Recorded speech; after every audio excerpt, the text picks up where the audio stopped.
नमस्कार दोस्तों, सिलेक्शन अड्डा के यूट्यूब चैनल के ऊपर एक बार फिर से आपका स्वागत है। अपनी चल रही है ज्योग्राफी सीरीज राजस्थान की और URO exam, RS exam, LDC exam, first grade, second grade, जितने भी कॉम्पिटिटिव एग्जाम हैं जो राजस्थान से संबंधित हैं उन सब के लिए चल रही है। ठीक है, अपन ने राजस्थान के भौतिक प्रदेश पढ़ रहे थे पहले और राजस्थान के भौतिक प्रदेशों में चारों भौतिक प्रदेश अपन ने कंप्लीट कर लिए थे। ठीक है, चारों भौतिक प्रदेश के अंदर अपन ने मरुस्थल भी देख लिया था, अपन ने अरावली प्रदेश भी देख लिया था। उसके बाद में अपन ने जो राजस्थान का पूर्वी मैदानी प्रदेश है उसको देख लिया और दक्षिण पूर्वी पठारी प्रदेश को भी अपन ने देख लिया था। ठीक है, इसके बाद में जो आज अपनी जो क्लास शुरू होगी उस क्लास का जो हेडिंग रहेगा वो है राजस्थान का अंत जो अपवाह तंत्र है। ठीक है, और अपवाह तंत्र को भी अपन मेनली कितने भागों में बांटते हैं?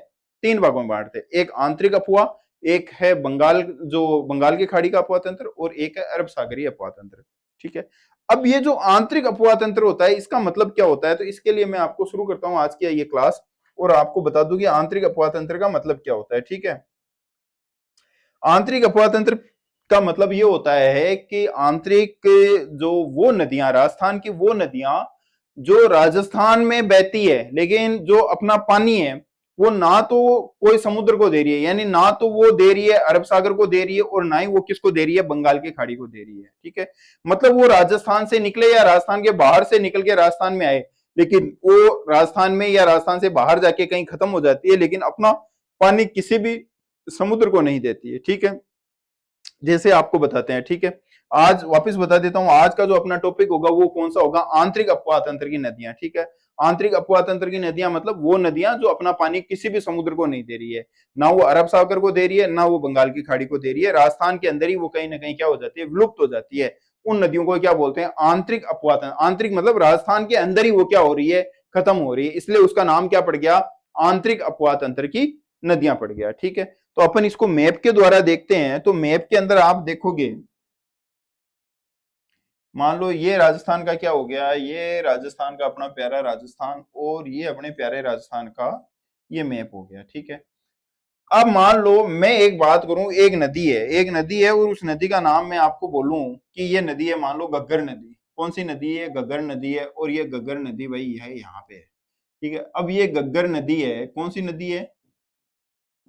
घग्गर नदी। अब ये जो एरो का निशान है मतलब यहां से निकल रही है, ये निकल कहां से रही है? तो ये हिमाचल प्रदेश से निकल रही है और हिमाचल प्रदेश से निकल के ये राजस्थान में बहती है और राजस्थान में बहने के बाद में इसका जो पानी है वो बहुत ज्यादा, अगर बाढ़ आ गई, पानी में बहुत ज्यादा अगर मात्रा बढ़ जाती है तो पानी कहाँ चला जाता है? पाकिस्तान के अंदर। और पाकिस्तान में एक जगह है फोर्ट अब्बास, वहां तक जाके इसका पानी क्या हो जाता है? समाप्त हो जाता है। फिर चाहे कितनी बाढ़ आओ उससे ज्यादा इसका आगे पानी नहीं जाता है। तो मैं बोलूं कि राजस्थान के बाहर से निकली, राजस्थान में बही और राजस्थान में बहने के बाद में बाढ़ आ गई तो पानी कहाँ चला गया? पाकिस्तान में। कहाँ चला गया? ये आ गया पाकिस्तान। ठीक है, पाकिस्तान में भी कहाँ पे? तो अपन बोलेंगे कि एक जगह है फोर्ट अब्बास, वहां जाके इसका पानी क्या हो जाता है? खत्म हो जाता है। तो ये कैसी नदी होगी भाई? आंतरिक प्रवाह की नदी होगी ना। ये नदी अपना पानी कहाँ क्या समुद्र को दिया क्या? नहीं भाई, इसने अपना पानी समुद्र को नहीं दिया। हाँ, ये राजस्थान से बाहर से जरूर आई लेकिन आके खत्म कहाँ हो गई? राजस्थान में खत्म हो गई। वो तो बाढ़ आती है तब इसका पानी कहाँ चला जाता है? पाकिस्तान, फोर्ट अब्बास में चला जाता है। ठीक है, तो इस प्रकार ये नदी कैसी हो जाएगी? आंतरिक अपवाह तंत्र की नदी हो जाएगी। ठीक है, इसके अलावा जैसे अपन देखते हैं राजस्थान में एक नदी है, जैसे ये कांकनी नदी है। ठीक है, कौन सी? कांतली नदी। ठीक है, कांतली नदी ये कहां से निकलती है? ये खंडेला की पहाड़ियां। ठीक है, खंडेला सीकर से निकलती है भाई। अब ये सीकर के अंदर बहती है, ये झुंझुनू में बहती है और ये चूरू की जो बॉर्डर है उस बॉर्डर के ऊपर जाके ये नदी क्या हो जाती है? समाप्त हो जाती है। मतलब राजस्थान से निकली लेकिन जाके समाप्त कहाँ हो गई? चूरू के अंदर ये जाके क्या हो रही है? समाप्त हो रही है। तो ये भी कैसी नदी होगी? आंतरिक अपवाह तंत्र की नदी होगी। मतलब क्या इस नदी ने राजस्थान में निकलने के बाद में क्या अरब सागर में अपना पानी लेके आई क्या?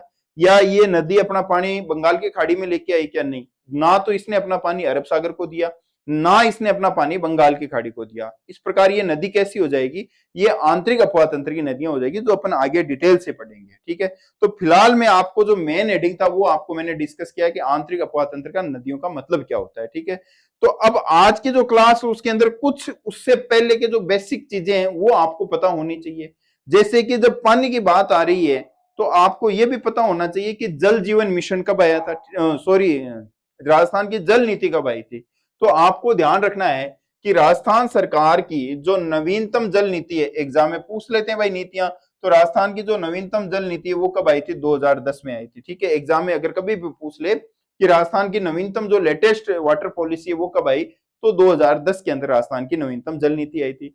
उसके बाद में आपसे पूछा जाए कि राजस्थान सरकार ने नीतिगत प्रयास कुछ किए हैं क्या पानी के संरक्षण के लिए, तो अपन बोलेंगे कि राजस्थान भूजल संवर्धन एवं प्रबंधन एक्ट आया था 2024 के अंदर। ठीक है, यानी राजस्थान में जो भूजल है, जो जमीन में अंडर जो वाटर रिसोर्स है उसका प्रबंधन, ठीक है, उसको प्रबंधन करने के लिए एक्ट आया था, और एक्ट कब आया? 2024 के अंदर आया था। ठीक है, इसके संवर्धन का मतलब होता है जो जमीन के अंदर पानी है उसको बढ़ाना और उसका क्या करना, मैनेजमेंट इस प्रकार करना है कि वो हमेशा काम आ सके। दूसरा आता है भूजल प्राधिकरण। ठीक है, भूजल प्राधिकरण की स्थापना हुई, इसी के तहत क्या हुई? राजस्थान में भूजल प्राधिकरण की स्थापना हुई है। इसके जो अध्यक्ष होते हैं भूजल प्राधिकरण के, इसके अध्यक्ष कौन होते हैं? एक वरिष्ठ प्रशासनिक अधिकारी होते हैं। ठीक है, जिसमें एक अध्यक्ष होता है और सदस्यों की नियुक्ति, अध्यक्ष और सदस्यों की नियुक्ति राज्य सरकार द्वारा नियुक्त एक चयन समिति द्वारा की जाती है। ठीक है, वापस देखते हैं राजस्थान की जल नीति जो लेटेस्ट 2010 में आई थी। राजस्थान के अंदर जो पानी है, वो जो भूजल है, उस भूजल का संवर्धन करना और उसका क्या करना, प्रबंधन करना, वो जो पॉलिसी है वो कब आई? तो अपन बोलेंगे 2024 के अंदर आई थी, जिसमें एक भूजल प्राधिकरण, ठीक है, क्या इसका गठन किया गया? भूजल प्राधिकरण की स्थापना की गई। इस प्राधिकरण के अंदर अध्यक्ष होता है और सदस्य होते हैं, जिनकी नियुक्ति राज्यपाल द्वारा गठित एक चयन समिति करती है। जल से संबंधित अगर बात हो रही है तो आपके पास में ये न्यूज होना क्या है, बहुत ही ज्यादा जरूरी हो जाता है। उसके बाद में अपन आगे देखें, उसके बाद में अगर अपन आगे देखते हैं कि जल संरक्षण से जुड़े हुए प्रमुख कोई व्यक्ति है क्या राजस्थान के? जब जल की बात आ रही है तो जल संरक्षण से जुड़े हुए राजस्थान के व्यक्तियों का नाम भी तो आपको पता होना चाहिए। तो एक नाम आता है राजेंद्र सिंह का। एक नाम किसका आता है? राजेंद्र सिंह का। अब राजेंद्र सिंह कहाँ के हैं? तो आपको ध्यान रखना है, ये राजेंद्र सिंह कहाँ के? अलवर के रहने वाले। वेरी इंपॉर्टेंट है भाई राजेंद्र सिंह। ठीक है, राजेंद्र सिंह कहाँ के रहने वाले? अलवर के रहने वाले। इन्हें जोहड़ वाले बाबा के नाम से जानते हैं। इन्हें किस नाम से जानते हैं? जोहड़ वाले बाबा के नाम से जानते हैं। राजस्थान के एग्जाम में आपसे चर्चित व्यक्ति है, उसमें पूछ सकता है जोहड़ वाले बाबा किसे कहते हैं? तो राजेंद्र सिंह को कहते हैं। कहाँ के निवासी हैं? तो ये अलवर के निवासी हैं। मतलब ये छोटे छोटे क्या बनाते थे? जोहड़ बनाते थे, और जोहड़ के अंदर पानी को क्या किया जाता था? कलेक्ट किया जाता था, और वाटर को क्या किया जाता? संरक्षित किया जाता था। ठीक है, और इन्हें इस काम के लिए रमन मैग्सेसे अवार्ड भी मिला हुआ है। ठीक है, इनकी संस्था का नाम क्या है? तो इनकी संस्था का नाम है तरुण भारत संघ। एग्जाम में पूछ लिया जाए तरुण भारत संघ किसकी संस्था है, तो आप बोलोगे राजेंद्र सिंह की है। राजेंद्र सिंह कहाँ के? अलवर के। इनका दूसरा नाम क्या? जोहड़ वाले बाबा। इन्हें कौन सा प्राइज मिला है? तो इन्हें रमन मैग्सेसे पुरस्कार 2001 में मिला है। भाई वर्ष भी आपसे पूछ लिया जा सकता है कि रमन मैग्सेसे पुरस्कार राजेंद्र सिंह को कब मिला? 2001 के अंदर मिला था। ये रमन मैग्सेसे पुरस्कार कौन देता है? फिलीपींस की राजधानी मनीला के अंदर दिया जाता है, और इसे एशिया का नोबेल पुरस्कार कहते हैं। अभी कभी इंडिया जी की आप पढ़ोगे तो वहां पे ये पूछा जा सकता है कि एशिया का नोबेल प्राइज किसे कहते हैं? तो आपको ध्यान रखना है एशिया का जो नोबेल प्राइज है वो रमन मैग्सेसे पुरस्कार कहते हैं, और ये राजस्थान के राजेंद्र सिंह को मिला। जल संरक्षण के लिए मिला है। जोहड़ वाले बाबा के नाम से इन्हें जाना जाता है। अलवर के रहने वाले। ठीक है, उसके बाद में अगर अगले चर्चित व्यक्ति की बात आए तो अगले चर्चित व्यक्ति हैं लक्ष्मण सिंह लापोड़िया। वेरी इंपॉर्टेंट है भाई, वीआईपी लगा लेना लक्ष्मण सिंह लापोड़िया के बाद में बारे में भी। लक्ष्मण सिंह लापोड़िया कहाँ के रहने वाले हैं? ये जयपुर के रहने वाले हैं। इन्होंने क्या किया? चौका पद्धति का विकास किया। भाई चौका पद्धति क्या होती है? तो आप देखना कि खेत है, ये मान लो आपका क्या हो गया? खेत हो गया। इस खेत के अंदर इन्होंने क्या बना दिया? एक चौका बना दिया। इन्होंने खेत में एक क्या बना दिया? चौका बना दिया। ये भाई आपका क्या बन गया? चौका बन गया। इस चौके के अंदर बारिश का वर्षा का जो पानी है वो क्या हो गया? संरक्षित हो गया। यहाँ पे वापस एक क्या बना दिया? चौका बना दिया। इस चौके के अंदर बारिश का पानी क्या हो गया? स्टोर हो गया। ठीक है, आप देखना चौके का मतलब क्या होता है? उस जगह की मिट्टी की खुदाई कर देना, एक चौकोर आकार के अंदर कर देना, और चौकोर आकार के अंदर वो मिट्टी वहां पे क्या हो जाएगी? खड्डा सा बना देगी चौकोर आकार में। तो वहां पे आपका पानी क्या हो जाएगा? आके बारिश का जो खेत का पानी है वो उसमें आके कलेक्ट हो जाएगा, और इस प्रकार वाटर का क्या हो जाएगा? संरक्षित हो जाएगा। तो इन्होंने खेतों में क्या बनाए? जगह जगह क्या बनवा दिए? चौके बनवा दिए, यानी चौकोर आकार के अंदर गड्ढे खुदवा दिए, जिनमें बारिश का पानी क्या हो रहा है? स्टोर हो रहा है। तो आपसे पूछा जा सकता है लक्ष्मण सिंह लापोड़िया कहाँ के रहने वाले हैं? जयपुर के रहने वाले हैं। इन्हें कौन सी पद्धति का विकास किया? चौका पद्धति का विकास किया है। एक महिला भी है जिन्हें जल महिला के नाम से भी जानते हैं, तो इनका नाम क्या है? तो गायत्री देवी यादव है। क्या नाम हो गया? इंपॉर्टेंट है, गायत्री देवी यादव। और कहाँ की रहने वाली है? सांबर जयपुर की रहने वाली है। कहाँ की रहने वाली है? सांबर जयपुर की रहने वाली है। गायत्री देवी यादव कहाँ की रहने वाली है? सांबर जयपुर के। इस प्रकार अपन देखते हैं 3 नाम हो गए। एक कौन सा हो गया? राजेंद्र सिंह, जल वाले बाबा कह दो, जोहड़ वाले बाबा कह दो, अलवर के रहने वाले। तरुण भारत सिंह इनकी संस्था का नाम है। रमन मैग्सेसे पुरस्कार इन्हें 2001 के अंदर मिला है।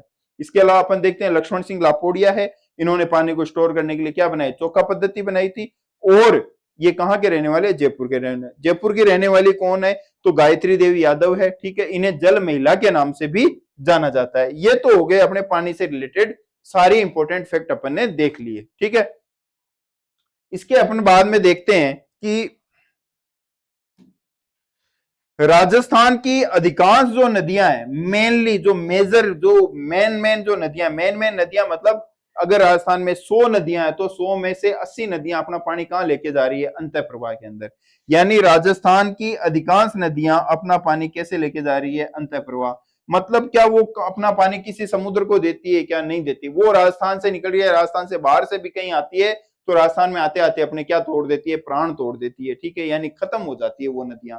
तो इसलिए उन नदियों को क्या बोला? अंतः प्रवाह। मतलब अंतः प्रवाह का मतलब चल तो जमीन में ही रही है, जमीन के अंदर नहीं चल रही है, बस वो राजस्थान के अंदर ही क्या हो रही है? खत्म हो रही है, ठीक है।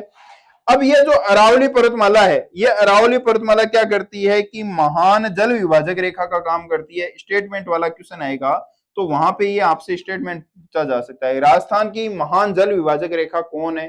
तो आपको ध्यान रखना है अरावली पर्वतमाला। अब ये कैसे है? तो इसके लिए आपको मैं बता दूं, ये राजस्थान का मैप है, ये भाई आपका राजस्थान। अब मैं राजस्थान के अंदर बोलूं कि भाई ये आपके राजस्थान के अंदर क्या बनी हुई है? अरावली पर्वतमाला, ठीक है। ये राजस्थान में क्या बनी हुई है? अरावली पर्वतमाला। अब ये महान जल विभाजक रेखा कैसे हुई? तो मतलब यहां से अगर कोई नदी निकल रही है तो वो यहीं जाएगी। यहां से जो नदी निकल रही है वो कैसे जाएगी? यहां जाएगी। ये इसको विभाजित करके इधर राजस्थान की कोई भी नदी है इधर नहीं आएगी, ठीक है। इसी का मतलब क्या हुआ कि ये महान जल विभाजक, मतलब इधर का पानी इधर, वापिस मैं मिटा देता हूं इसको, ठीक है। यानी ये इधर का पानी कहाँ रखेगी? इधर ही रखेगी, ठीक है। इधर का पानी कैसे रखेगी? इधर रखेगी। मतलब ये पानी इधर ही जाएगा।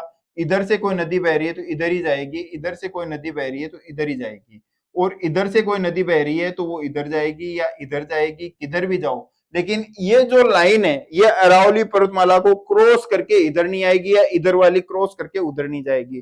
तो मतलब पानी को कितने भागों में बांटा? राजस्थान के पानी को 2 भागों में। अरावली पर्वतमाला की इधर वाली नदियां इधर बह रही है, उधर वाली इधर बह रही है, इधर वाली इधर नहीं आ रही, इधर वाली उधर नहीं जा रही। तो एक जल विभाजक का काम कर रही है, मतलब पानी को आपस में अलग अलग रख रही है, ठीक है। तो इसलिए अरावली रेखा को राजस्थान की महान जल विभाजक रेखा कहते हैं। इंपॉर्टेंट है, आपको ध्यान रखना है, स्टेटमेंट आ सकता है। ये राजस्थान के जो अपवाह तंत्र है उसको कितने भागों में बांटती है? 2 भागों में। भाई सीधी सी बात है कि एक राजस्थान के साथ जो राजस्थान का इधर का अपवाह तंत्र है जो अरावली माला के इधर बहता है, एक राजस्थान का इधर का है, क्योंकि इधर का पानी इधर नहीं आ रहा है, इसलिए राजस्थान के अपवाह तंत्र को यानी पानी को कितने भागों में बांट दिया? 2 भागों में बांट दिया, ठीक है। इंपॉर्टेंट है, ध्यान रखना। आगे अपन देखते हैं, आगे आपसे पूछा जाएगा अपवाह तंत्र। भाई अपवाह तंत्र, राजस्थान का अपवाह तंत्र, सॉरी ये वापस वही क्लास आ रही है। आगे जो क्लास आती है अपवाह तंत्र, ठीक है। राजस्थान का क्या अपवाह तंत्र? राजस्थान के अपवाह तंत्र को कितने भागों में बांटोगे अपन? 3 भागों में।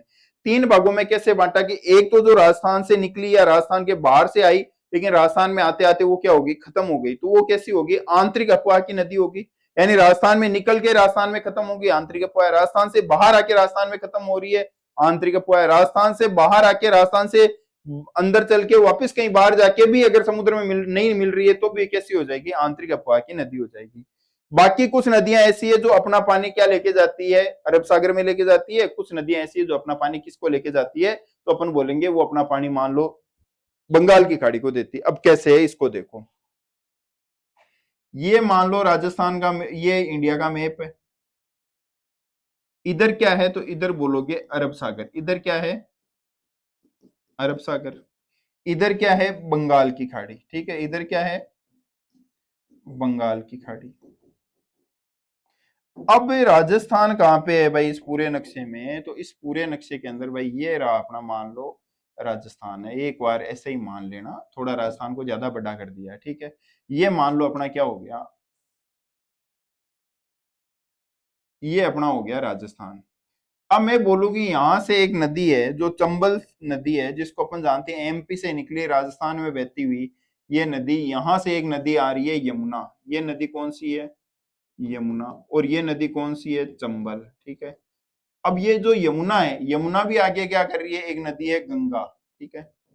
तो मैं ये बोलूं कि चंबल नदी अपना पानी किस में डाल रही है? यमुना में। यमुना अपना पानी किस में डाल रही है? गंगा में। और गंगा अपना पानी किस में डाल रही है? बंगाल की खाड़ी में। ठीक है। तो अगर मैं बोलूं कि चंबल की जो नदी है राजस्थान में होते हुए बहती है, तो ये बंगाल की खाड़ी अपवाह तंत्र का एग्जाम्पल है। क्या चंबल नदी खुद बंगाल की खाड़ी में जा रही है? क्या नहीं भाई, चंबल नदी खुद बंगाल की खाड़ी में नहीं जा रही है। वो कहां जा रही है? वो यमुना के अंदर जा रही है। यमुना अपना पानी किसको दे रही है? गंगा को दे रही है। गंगा कहां जाके गिर रही है? बंगाल की खाड़ी में। तो कहीं ना कहीं जो बंगाल की खाड़ी में गंगा नदी मिल रही है, क्या उसमें चंबल का पानी भी है? क्या बिल्कुल साफ चंबल का पानी भी है। तो इसलिए चंबल नदी को अपन किसका अपवाह तंत्र का हिस्सा मानेंगे? तो बंगाल की खाड़ी का हिस्सा मानेंगे। तो कुछ नदियां तो कैसे होगी जो बंगाल की खाड़ी में जाती है, कुछ नदियां राजस्थान की निकलती है और वो कहां चली जाती है? अरब सागर में चली जाती है। या उनकी सहायक नदियां अपना पानी उस मेन नदी को देती है और वो नदी लास्ट में जाके कहां गिर जाती है? अरब सागर में गिर जाती है। तो ये नदियां जो अपवाह तंत्र होगा वो कैसा होगा? तो अपन बोल देंगे कि ये अरब सागरीय अपवाह तंत्र होगा। ठीक है। अगर मैं बोलूं कि राजस्थान का अधिकांश पानी क्या कोई समुद्र में जाता है? क्या बोले नहीं जाता। कितने परसेंट नहीं जाता? बोले राजस्थान का 60% जो पानी है नदियों का, वो कहां रहता है? राजस्थान में ही खत्म हो जाता है। राजस्थान से बाहर कहीं नहीं जाता, कोई समुद्र में जाके नहीं मिलता। तो ये नदियां तो कैसी हो जाएगी? आंतरिक अपवाह तंत्र की नदियां हो जाएगी। कुछ नदियां ऐसी है जो अपना पानी कहां लेके चली जाती है? सहायक नदियों के द्वारा होते हुए अरब सागर में ले जाती है। तो वो कौन सी नदियों का पार्ट हो जाएगा? अरब सागरीय अपवाह तंत्र का पार्ट हो जाएगा। और कुछ नदियां ऐसी है जो अपना पानी बंगाल की खाड़ी में ले जाती है, तो वो बंगाल की खाड़ी अपवाह तंत्र का क्या हो जाएगा? पार्ट हो जाएगा। अच्छा, ये कितने परसेंट है? 17% है। और बंगाल की खाड़ी वाला कितना परसेंट है? तो 23% है। मतलब बंगाल की खाड़ी में राजस्थान का पानी ज्यादा जा रहा है, जबकि राजस्थान के पास में कौन सा है? अरब सागर है, वहां का पानी कम जा रहा है। कितने परसेंट जा रहा है? अरब सागर में तो 17% पानी जा रहा है। जबकि राजस्थान के अंदर कितना रुक रहा है? तो राजस्थान के अंदर तो 60% जो पानी है वो ना तो अरब सागर में जा रहा है और ना वो बंगाल की खाड़ी में जा रहा है। ठीक है। इस प्रकार अपनी ये वाला चीज कंप्लीट होती है। अब इन तीनों के अंदर सबसे पहले अपन कौन सा पढ़ेंगे? तो सबसे पहले अपन पढ़ेंगे आंतरिक अपवाह तंत्र की नदियां। मतलब वो नदियां जो राजस्थान का पानी किसी भी समुद्र को नहीं देती है, उन नदियों के बारे में अपन डिटेल से पढ़ेंगे। तो इसका स्क्रीनशॉट ले एक बार आप।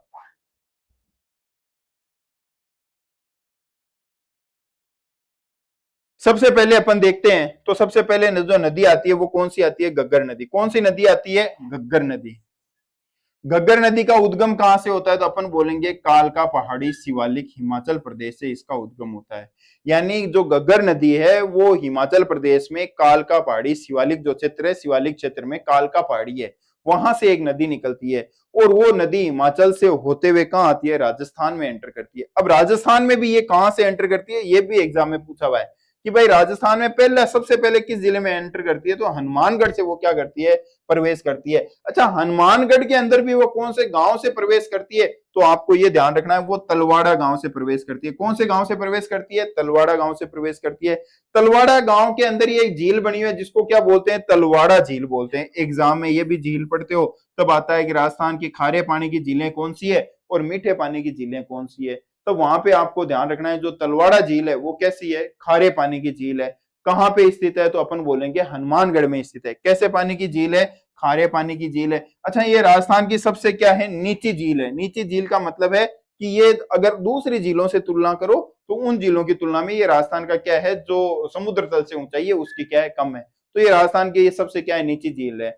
तो वेरी इंपॉर्टेंट, अपन नदी पढ़ रहे हैं कौन सी? घग्गर नदी। कौन सी नदी पढ़ रहे हैं? घग्गर नदी। राजस्थान में एंटर कहां से कर रही है? तो आप बोलोगे ये नदी राजस्थान के अंदर हनुमानगढ़ के अंदर तलवाड़ा गांव से एंटर करती है। ठीक है। तलवाड़ा झील स्थित है, खारे पानी की झील है। हनुमानगढ़ में एंटर करने के बाद में ये कौन से जिले में जाती है? तो अपन बोलेंगे ये दूसरे नंबर पे कौन से जिले में जाती है? तो ये सेकंड नंबर पर गंगानगर जिले में जाती है। कहां पे जाती है? गंगानगर जिले में जाती है। क्या यहीं जाके ये नदी समाप्त हो जाती है? क्या नहीं, मोस्टली तो यही हो जाती है। लेकिन जब इस नदी में बाढ़ आती है, बहुत ज्यादा क्या आती है? बाढ़ आती है, तब इसका पानी कहां चला जाता है? तो आपको ध्यान रखना है, इसका पानी पाकिस्तान के अंदर एक जगह है फोर्ट अब्बास, पाकिस्तान के फोर्ट अब्बास जिले तक यहाँ इसका पानी क्या होता है? पानी चला जाता है। यानी थर्ड स्थान किसका आ जाएगा? बाढ़ आने पर पानी फोर्ट अब्बास पाकिस्तान चला जाता है। ठीक है। अच्छा, जब ये नदी बहती है तब यहाँ पे जो हनुमानगढ़ वाला रीजन है वहां पे इस नदी को किस नाम से जानते हैं? कि नाली के नाम से जानते हैं। किस नदी के नाम से जानते हैं? नाली के नाम से जानते हैं। एग्जाम में पूछेगा कि नाली किस नदी के अपवाह क्षेत्र को कहते हैं, तो अपन बोलेंगे घग्गर नदी के जो अपवाह क्षेत्र है इसे हनुमानगढ़ जिले में किस नाम से जानते हैं? नाली के नाम से जानते हैं। ठीक है। और अगर यही नदी जब बाढ़ आने पर फोर्ट अब्बास पाकिस्तान में चली जाती है तो वहां इसके अपवाह तंत्र का नाम क्या हो जाता है? हकरा हो जाता है। वहां पे इसे किस नाम से जानते हैं? हकरा के नाम से जानते हैं। किस नाम से जानते हैं? हकरा के नाम से जानते हैं। अच्छा, राजस्थान के हनुमानगढ़ गंगानगर में इसे किस नाम से जानते हैं? नाली के नाम से, अभी मैंने बताया था। और यह राजस्थान में आंतरिक प्रवाह की सबसे लंबी नदी है। भाई वीआईपी वेरी इंपॉर्टेंट है। एग्जामिनर पूछेगा कि राजस्थान में आंतरिक प्रवाह की सबसे लंबी नदी कौन सी है, तो आपको ध्यान रखना है राजस्थान में आंतरिक प्रवाह की सबसे लंबी नदी कौन सी है? घग्गर नदी है। ठीक है। यानी एग्जामिनर ने ना तो उसने पूछा है पूर्णतः राजस्थान में बहने वाली, उसने सिर्फ इतना बोला है राजस्थान की आंतरिक प्रवाह की सबसे लंबी नदी कौन सी है, तो कौन सी हो जाएगी? घग्गर नदी हो जाएगी। कौन सी नदी हो जाएगी? घग्गर नदी हो जाएगी। और आपको पता है कि नदियों के किनारे आपको हमेशा क्या मिलती है? सभ्यताएं मिलती है। तो आपको ध्यान रखना है कि जो घग्गर नदी है इसके किनारे कौन सी सभ्यता मिलती है, तो इसके किनारे आपको कालीबंगा सभ्यता भी मिलती है। इसके किनारे आपको रंग महल जो सभ्यता है वो सभ्यता भी इसी नदी के किनारे देखने को मिलती है। ठीक है। तो इस प्रकार अपनी पहली नदी क्या हो जाती है? कंप्लीट हो जाती है। कौन सी नदी है? आंतरिक प्रवाह की नदी पहली कौन सी है? घग्गर नदी है। ठीक है। कहां से निकलती है? शिवालिक कालका की पहाड़ी हिमाचल प्रदेश से निकलती है। राजस्थान के हनुमानगढ़ जिले में तलवाड़ा गांव के अंदर प्रवेश करती है। तलवाड़ा गांव में तलवाड़ा झील है जो खारे पानी की और राजस्थान की सबसे निचली झील है। इसके बाद में ये नदी राजस्थान में कहां जाती है? तो इसके बाद में ये नदी राजस्थान के अंदर अपन बोलेंगे गंगानगर के अंदर जाती है। कहां जाती है?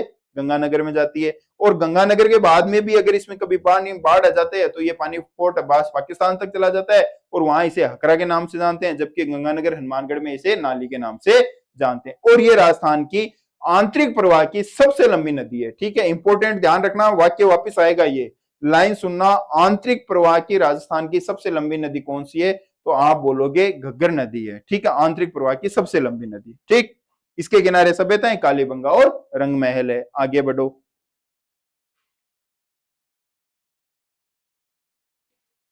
अगली नदी आती है कांतली नदी। कौन सी नदी आती है? कांतली नदी। ठीक है। कांतली नदी का उद्गम कहां से होता है? तो अपन बोलेंगे खंडेला सिक्कर से। खंडेला की पहाड़ियां हैं सिक्कर के अंदर और वहां से इस नदी का उद्गम होता है कांतली नदी। अगर आपसे पूछा जाए कि इसकी टोटल लंबाई कितनी है, तो 100 किलोमीटर इसकी टोटल लंबाई है। कितने किलोमीटर लंबाई है?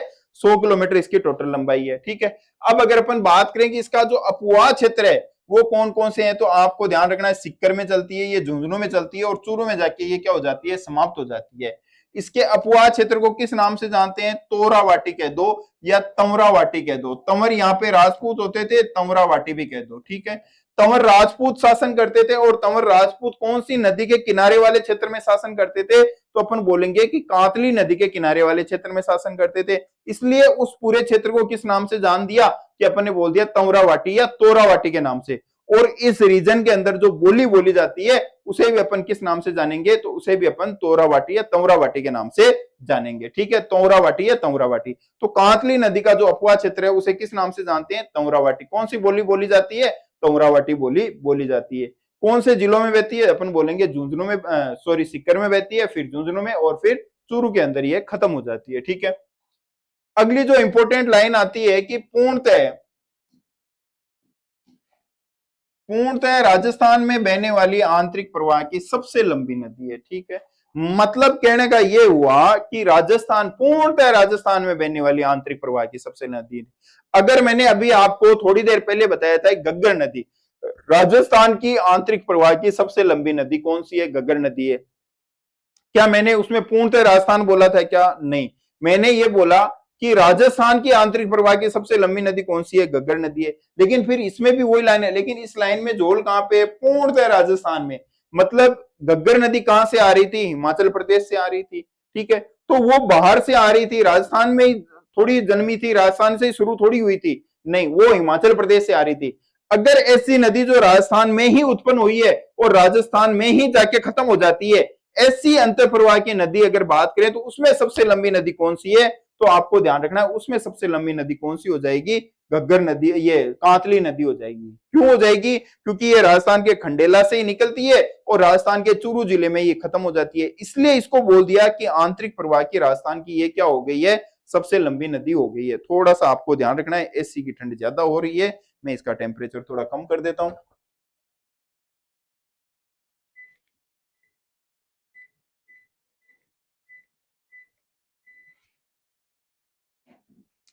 ठीक है, तो अगर बोला जाए कि पूर्णतः राजस्थान में बहने वाली आंतरिक प्रवाह की सबसे लंबी नदी है तो फिर कौन सी हो जाएगी, कांतली हो जाएगी। अगर आंतरिक प्रवाह की सबसे लंबी नदी तो फिर कौन सी हो जाएगी, घग्गर।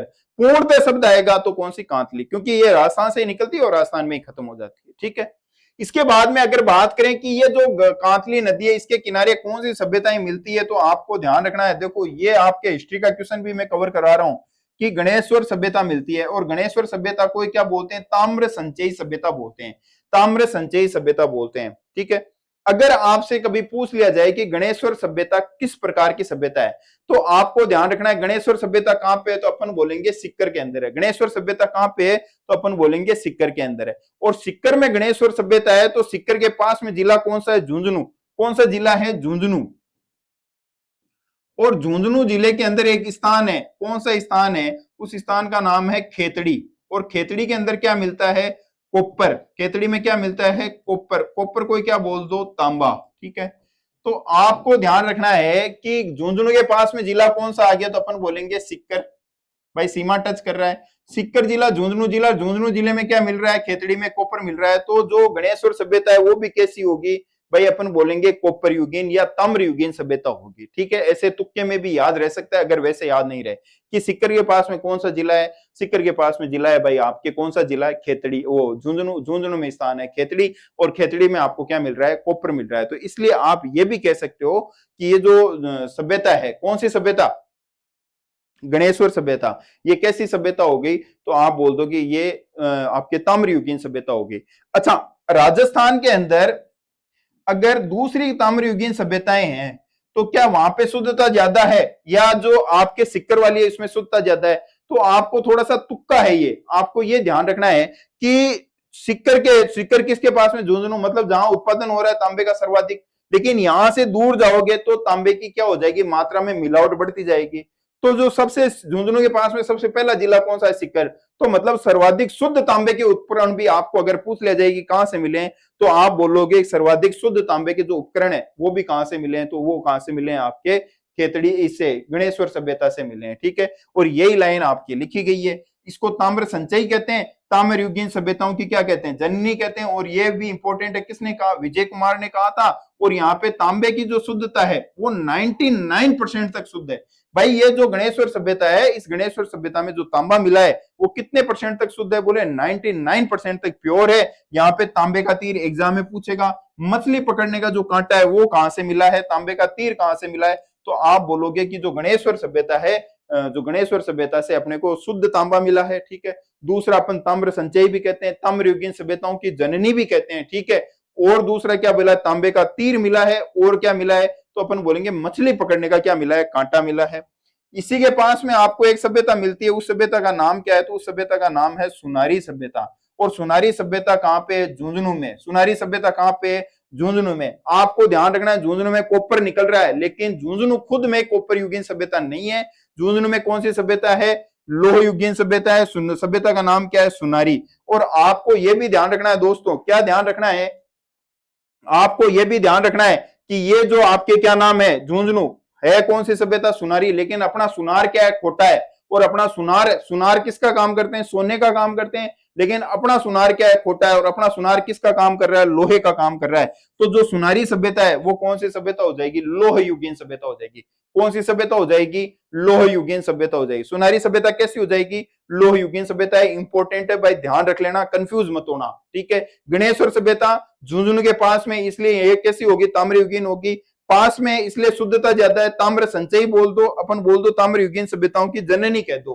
कांटा मिला है मछली पकड़ने का, तांबे का तीर मिला है। ठीक है, और यहाँ पे इसी नदी के किनारे, कौन सी नदी के किनारे, कांतली नदी के किनारे एक सभ्यता और देखने को मिलती है। कौन सी सभ्यता है, तो अपन बोलेंगे एक सभ्यता और है जिसका नाम है सुनारी सभ्यता।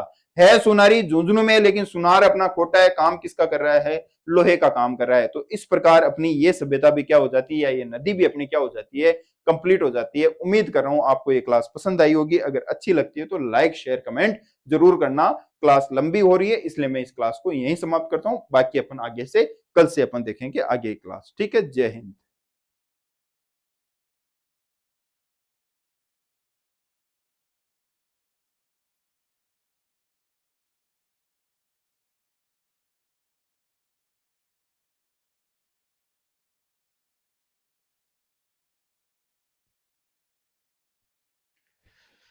फिर अपन अगली नदी का नाम देखते हैं। तो अगली नदी कौन सी आती है, अगली नदी आती है मसूरदी नदी। अगली कौन, सॉरी, कांकनी नदी। कांकनी नदी को दूसरा किस नाम से जानते हैं, मसूरदी नदी के नाम से जानते हैं। कौन सी नदी है, मसूरदी नदी है। कोटड़ा पहाड़ी जैसलमेर नदी, जैसलमेर के अंदर इस नदी का क्या होता है, उद्गम होता है।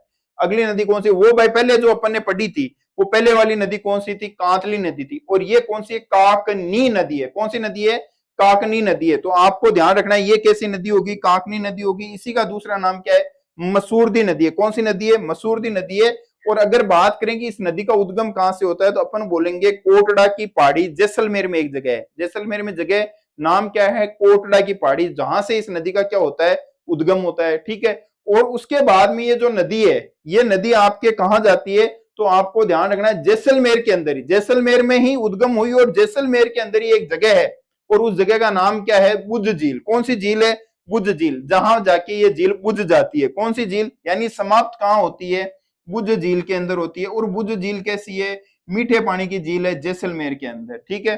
और ये क्या विशेषता है, ये आंतरिक प्रवाह की सबसे छोटी नदी है। ठीक है। वैसे तो भाई नदियां आंतरिक प्रवाह की बहुत छोटी नदियां बहुत सारी होती है, क्योंकि आपने भी सुना होगा, आपने कभी भी ये नहीं सुना होगा कि मान लो सबसे अमीर आदमी जैसे अभी एलोन मस्क है। ठीक है, वर्ल्ड का सबसे अमीर आदमी कौन है, एलोन मस्क है। लेकिन कभी भी नहीं पूछा जाता कि वर्ल्ड का सबसे गरीब आदमी कौन है। ठीक है।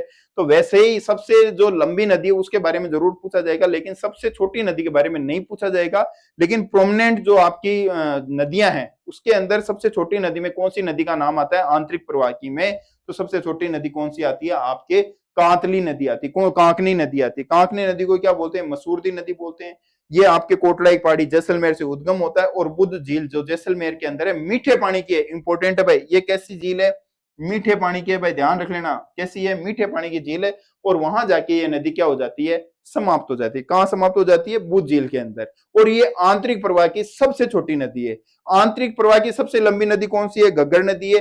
पूर्णतः राजस्थान में बहने वाली सबसे लंबी नदी आंतरिक प्रवाह कौन सी है, तो फिर आ जाएगी कांतली नदी। कौन सी नदी है, कांतली नदी। और ये कौन सी है, काकनी नदी है। कांकनी या मसूरदी नदी है। और इसका उद्गम कहां से होता है, जैसलमेर में। जैसलमेर में ये समाप्त हो जाती है। ठीक है। अच्छा, आपको जब नदियां पढ़ रहे हैं तो नदियों के अंदर सारे क्वेश्चन जो भी आते हैं आपको इंपॉर्टेंट है, मैं कवर करवा दूंगा। सीटी जो आरएसएम बोर्ड पूछता है वहां से गलती नहीं होगी। अगर कभी आपसे पूछ लिया जाए कि लीक है, घूगरी है, लीक कौन सी, लीक, घूगरी और सूकड़ी नदी, ये नदियां कहां की है, देखो सूकड़ी बहुत सारी है। ठीक है। तो आपको ध्यान रखना है, अपन एक बात करें ऑप्शन के हिसाब से करेंगे। तो जैसलमेर जिले के अंदर कुछ नदियां और भी है जिसमें नाम आता है लीक का, जिसमें नाम आता है घूगरी का, और जिसमें नाम आता है सूकड़ी का। तो ये नदियां कहां की है, बोले ये जैसलमेर की छोटी छोटी नदियां हैं। ठीक है, लीक, घूगरी और सूकड़ी। ठीक है, नदियां सूकड़ी भी है, सूकरी भी है, सूकड़ी भी है। ठीक है, अलग अलग है। तो मैं आपको इनको बाद में लास्ट में कवर करवा दूंगा, कोई कंफ्यूजन नहीं रहने दूंगा। ये एग्जाम में पूछा हुआ भी है। अगर आपसे पूछ लिया जाए कि लीक नदी कहां बहती है, बोले जैसलमेर में बहती है। अगर आपसे पूछ लिया जाए कि घूगरी नदी कहां बहती है, जैसलमेर में बहती है। और ऑप्शन के हिसाब से आपको आंसर देना है कि सूखड़ी नदी कहां बहती है, क्योंकि लूनी की भी सहायक नदी है सूखड़ी। ठीक है, तो वहां कंफ्यूज नहीं होना है, ऑप्शन के हिसाब से आपको देखना है। और वहां पे अगर कोई ऑप्शन हो जिसमें जैसलमेर हो, तो जो आपके सूखड़ी नदी है वो जैसलमेर में भी बहती है। तो इस प्रकार अपनी ये वाली नदी भी क्या हो जाती है, कंप्लीट हो जाती है। ठीक है, फिर अपन आगे देखते हैं। अगला अपन देखते हैं रूपनगढ़ नदी। अगली नदी कौन सी आती है, रूपनगढ़ नदी। अब रूपनगढ़ नदी के उद्गम कहां से होता है, सलेमाबाद की पहाड़ियां, अजमेर से इसका क्या होता है, उद्गम होता है। कौन सी नदी का नाम है, तो अपन नदी का नाम देखते हैं रूपनगढ़। रूपनगढ़ किशनगढ़ के पास में अजमेर में जगह है रूपनगढ़। और रूपनगढ़ के अंदर वहां पे एक पहाड़ी का नाम है सलेमाबाद की पहाड़ी। कौन सी पहाड़ी है, सलेमाबाद की पहाड़ी। जिला कौन सा पड़ता है, तो आपको ध्यान रखना है जिला कौन सा है, अजमेर है। कौन सा संप्रदाय है, तो यहाँ पे निम्बार्क संप्रदाय बोल दो, यहाँ पे हंस संप्रदाय बोल दो, यहाँ पे संकादिक संप्रदाय की क्या है, प्रधान पीठ है। आपके जब आप राजस्थान का इतिहास पढ़ोगे तो आपसे क्वेश्चन पूछा जाएगा कि राजस्थान में निम्बार्क संप्रदाय के प्रधान पीठ कहाँ पे है, तो आप बोलोगे सलेमाबाद। ठीक है, सलेमाबाद से कौन सी नदी निकलती है, अपनी रूपनगढ़ नदी निकलती है। आपसे पूछा जाएगा हंस संप्रदाय कहां पे है, तो आप बोलोगे सलेमाबाद के अंदर। सलेमाबाद कहां पे, अजमेर में। आपसे पूछा जाएगा कि संकादिक संप्रदाय कहां पे, आप बोलोगे सलेमाबाद। सलेमाबाद कहां पे, अजमेर के अंदर है। इस संप्रदाय की क्या विशेषता है, तो आपको बस इतना ध्यान रखना है कि यह संप्रदाय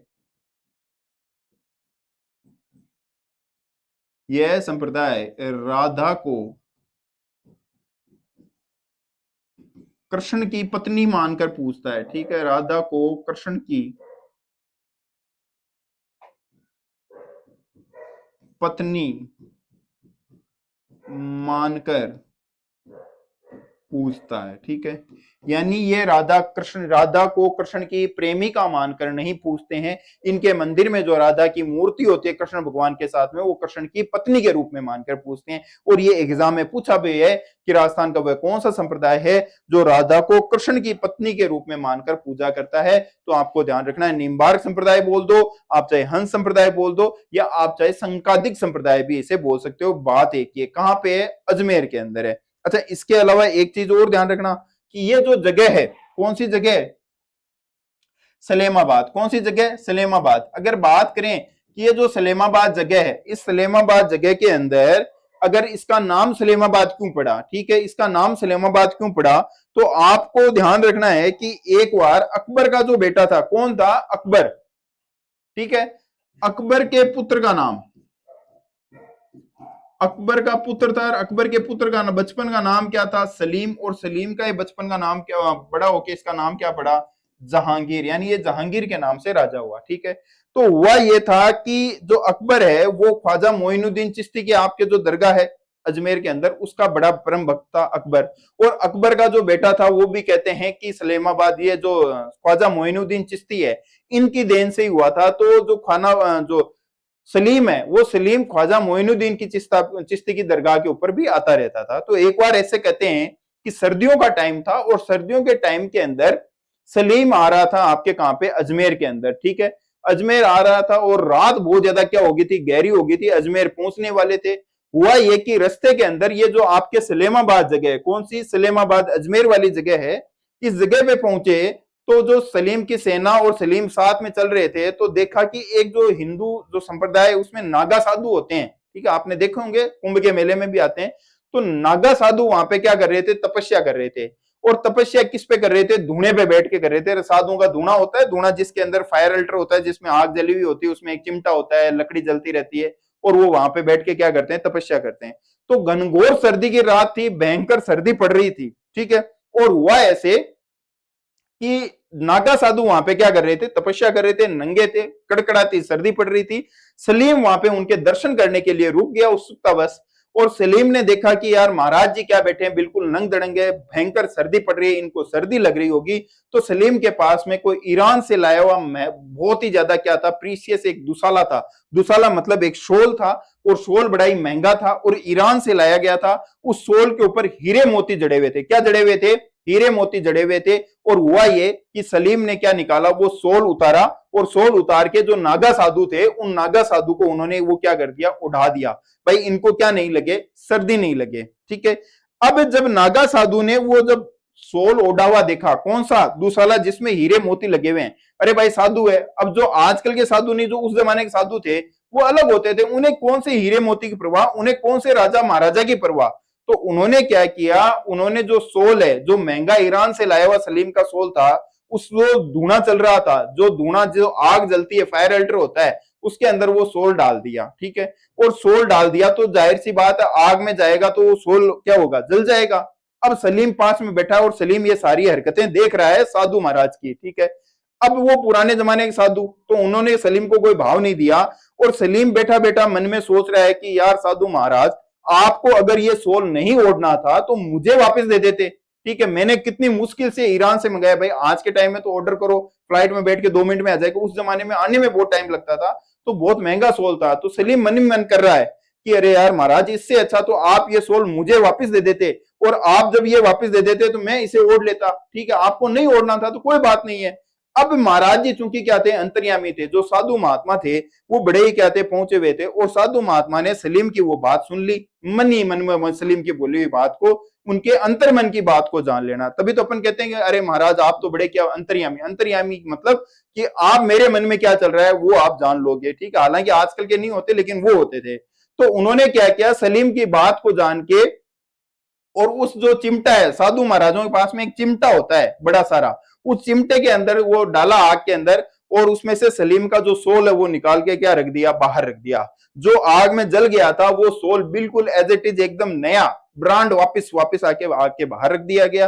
ठीक है, वापस आग में चिमटा डाला और एक सोल और निकाल दिया। सलीम ने तो एक सोल दिया था, महाराज जी डाले चिमटा और एक सोल और निकाल दे, डाले चिमटे और महाराज जी एक सोल और निकाल के रख दे, डाले चिमटे, ऐसे करके सोलों के वहां पे क्या लगा दिया, ढेर लगा दिया। सलीम ने जब महाराज की पावर देखी तो सलीम ने कान पकड़ लिए कि बोले महाराज गलती हो गई, मुझे माफ करो, मैं आपको पहचान नहीं पाया, आप तो बड़ी क्या हो, दिव्य शक्ति हो। ठीक है, और ऐसे कहते हैं कि सलीम ने उनकी महिमा देख के वो जो एरिया है, जहां पे अजमेर वाला वो जो एरिया जहां पे वो साधु महात्मा क्या कर रहे थे, तपस्या कर रहे थे, उस एरिया को सलीम ने क्या कर दिया, डेवलप कर दिया, विकास कर दिया उस पूरे एरिया का।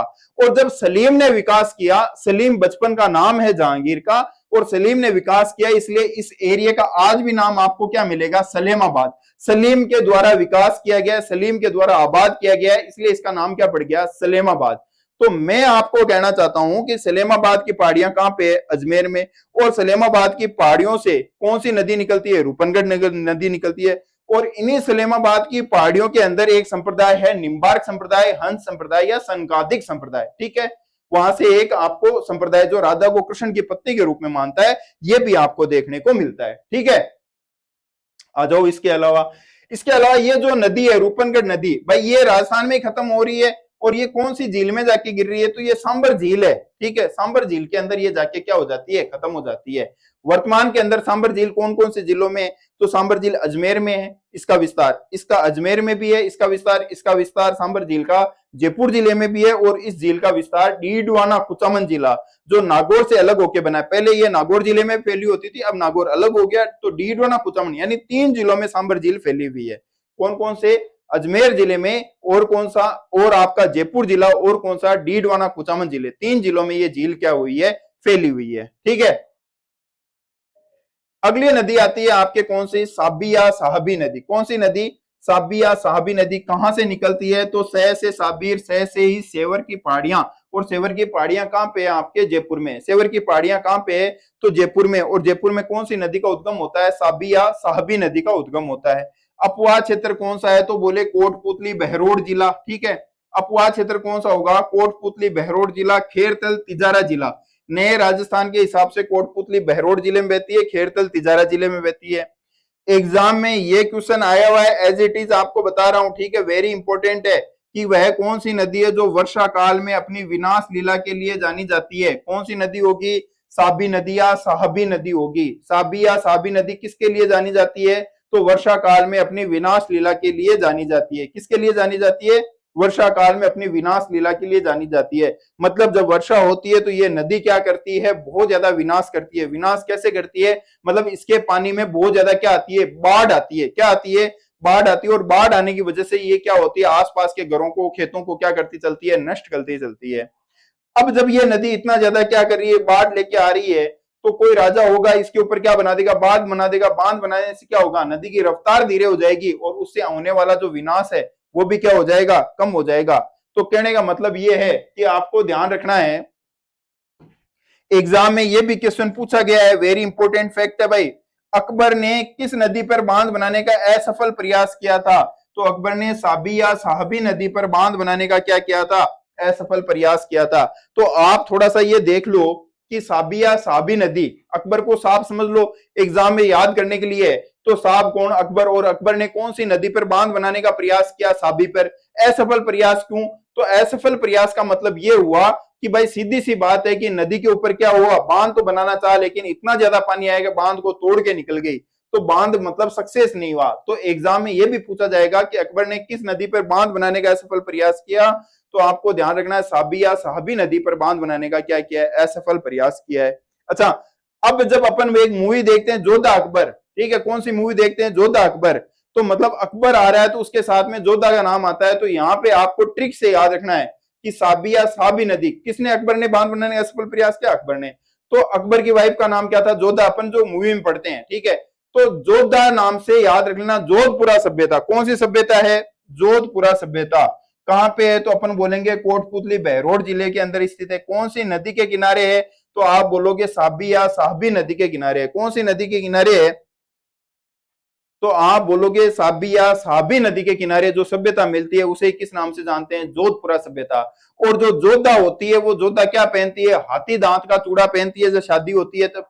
तो आपको ध्यान रखना है कि हाथी दांत के चूड़े क्या विशेष, चूड़ा पूछा है, कंघी नहीं पूछी है। अगर कंघी पूछे तो कालीबंगा सभ्यता हो जाएगा, हाथी दांत की कंघी बोले तो कहां हो जाएगा, कालीबंगा सभ्यता। पूछा क्या है, हाथी दांत का चूड़े के अवशेष कहां से मिले हैं, तो हाथी दांत के जो चूड़े के अवशेष या हाथी दांत के जो अवशेष हैं वो कहां से मिले हैं, जोधपुरा सभ्यता कोटपुतली बहरोड से मिले हैं। इंपॉर्टेंट है, आपको याद कर लेना है, एग्जाम में पूछेगा।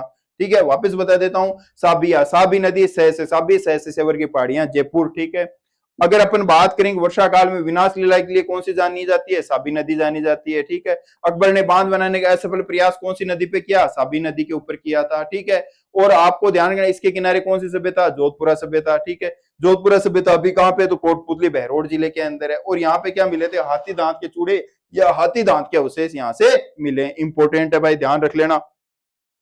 अगला इसका स्क्रीनशॉट ले एक बार फटाफट।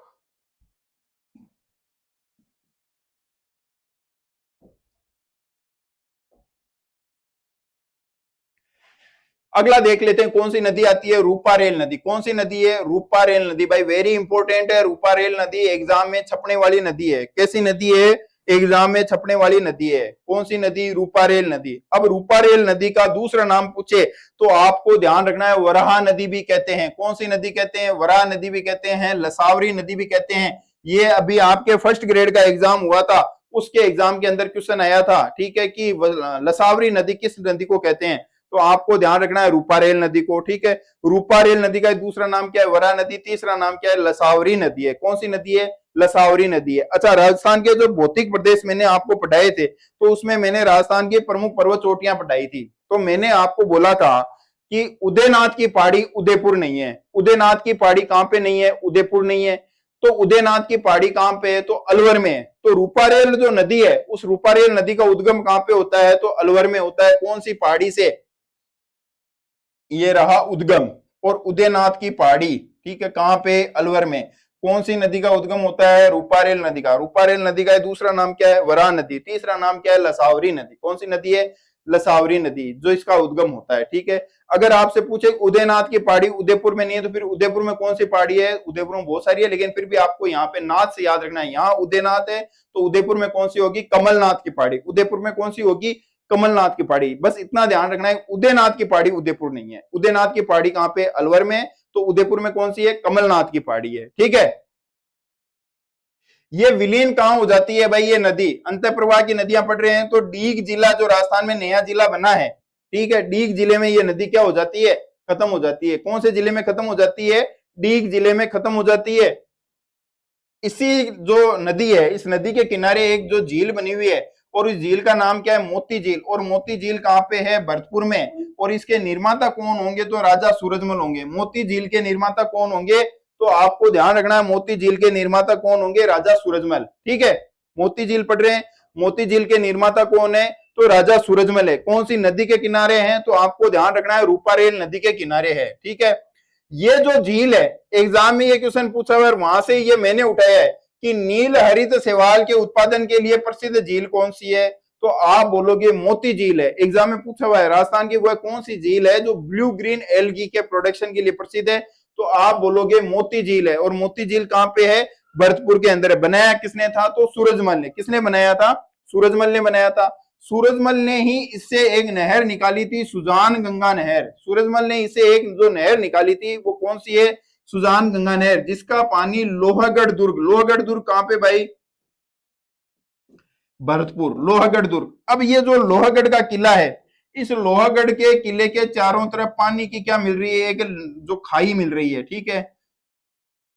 इस खाई के अंदर कौन सी नहर से पानी आ रहा है, तो अपन बोलेंगे सुजान गंगा, ठीक है, सुजान गंगा। इस सुजान गंगा के अंदर पानी जो नहर है वो कहां से आ रहा है, तो अपन बोलेंगे मोती झील। कहां से? मोती झील से। और मोती झील में पानी कहां से आता है, तो अपन बोलेंगे रूपारेल नदी। कौन सी नदी? रूपारेल नदी, ठीक है। तो लोहागढ़ दुर्ग कैसा है, तो अपन बोलेंगे पारीख। कौन सा दुर्ग है? पारीख है। नाम में क्या आ रहा है? खे। खे का मतलब क्या हो गया? खाई। यानी वह दुर्ग जिसके चारों तरफ क्या खुदी हुई हो? खाई खुदी हुई हो, और उस खाई के अंदर क्या भरा जाता हो? पानी भरा जाता हो। जैसे आपके जूनागढ़ जो बीकानेर का किला है, उसके अंदर भी क्या है? खाई खुदी हुई है। तो वह दुर्ग जिसके चारों तरफ खे से पारीख, खे से खाई, तो वह दुर्ग जिसके चारों तरफ खाई खुद के उसमें पानी भरा हो, वो कौन सी कैटेगरी में आता है? पारीख दुर्ग में आता है। और लोहागढ़ भी कैसा है? पारीख दुर्ग। कहां पे? भरतपुर के अंदर है। और इसमें पानी कौन सी नहर से आता है? सुजान गंगा नहर। सुजान गंगा नहर में पानी कहां से आता है? मोती झील में। और मोती झील में पानी कहां से आता है, तो अपन बोलेंगे रूपारेल नदी से। कहां से आता है? रूपारेल नदी से, ठीक है। अब आ जाओ भाई, इसी के किनारे भाई डीग जो शहर है, डीग सिटी है। डीग सिटी भी कहां पे है, तो इसी के किनारे स्थित है। अगर कभी पूछ ले कि डीग की स्थापना किसने की, तो बदन सिंह ने क्या की है? डीग की स्थापना की है। जाटों के राजा हुए थे बदन सिंह। अच्छा, आपको यह भी पूछ लिया जाए कि जल महलों की नगरी किसे कहते हैं? वेरी इंपॉर्टेंट है भाई। जल महलों की नगरी सीईटी में पूछा जा सकता है कि जल महलों की नगरी किसे कहते हैं? डीग को कहते हैं। जल महलों की नगरी किसे कहते हैं? डीग को कहते हैं। अच्छा, डी के जो महल है इसका निर्माण भी किसने करवाया था, तो बदन सिंह ने इसका क्या किया था? निर्माण किया था। और सूरजमल ने भी इसका क्या किया? निर्माण किया। अब ये जो लोहागढ़ दुर्ग है, ये लोहागढ़ दुर्ग कहां पे है? भरतपुर में। लोहागढ़ दुर्ग कैसे है? भरतपुर में। और मैंने आपको बोला कि लोहा मतलब लोह युगीन सभ्यता, तो आपको ध्यान रखना है कि रूपारेल नदी के किनारे कौन सी सभ्यता मिलेगी, तो आप बोलोगे नोह सभ्यता भरतपुर में।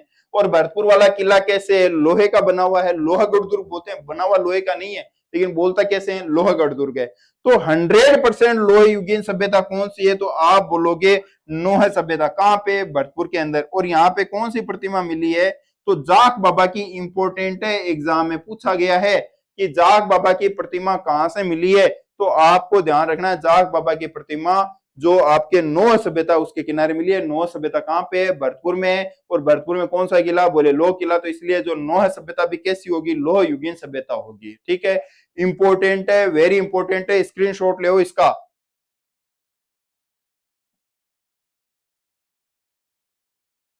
ले लिया स्क्रीनशॉट? आगे बढ़े। अगला देखो भाई,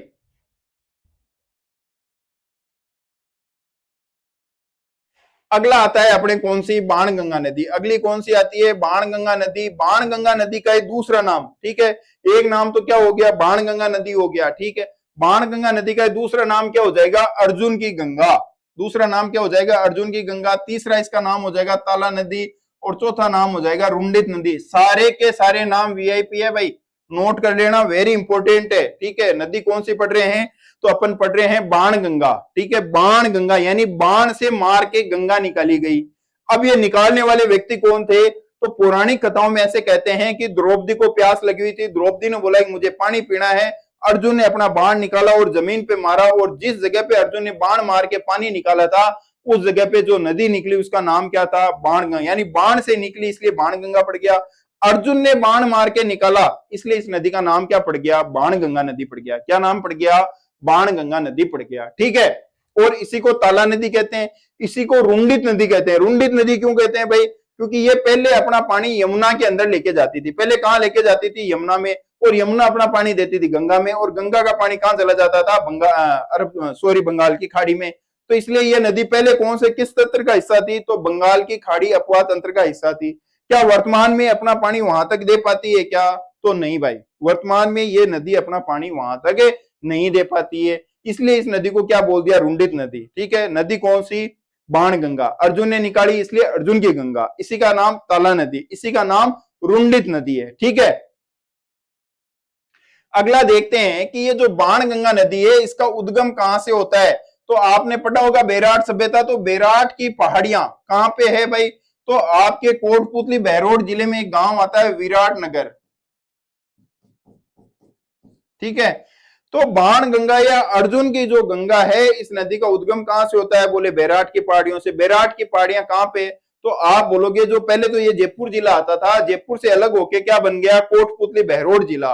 तो बाण गंगा नदी का जो उद्गम है वो बोलोगे बैराट की पहाड़ियां, कोटपुतली बहरोड जिला, विराटनगर जो शहर है उसके पास में है, ठीक है, वहां से इसका उद्गम होता है। ठीक, उसके बाद में बोलोगे कि ये सर्वाधिक कहां बहती है, ये भी एग्जाम में पूछा है भाई, ये भरतपुर में बहती है, उसके अलावा जयपुर दौसा में भी बहती है।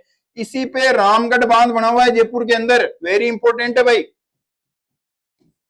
एग्जाम में पूछेगा। जमुआ रामगढ़ वाला जो रामगढ़ बांध है वो कौन सी नदी के किनारे बना हुआ है? तो आप बोलोगे बाण गंगा नदी के किनारे बना हुआ है। कौन सी नदी के किनारे बना हुआ है? बाण गंगा नदी के किनारे बना हुआ है, ठीक है। इसके अलावा अपन देखेंगे अजान बांध। कौन सा बांध?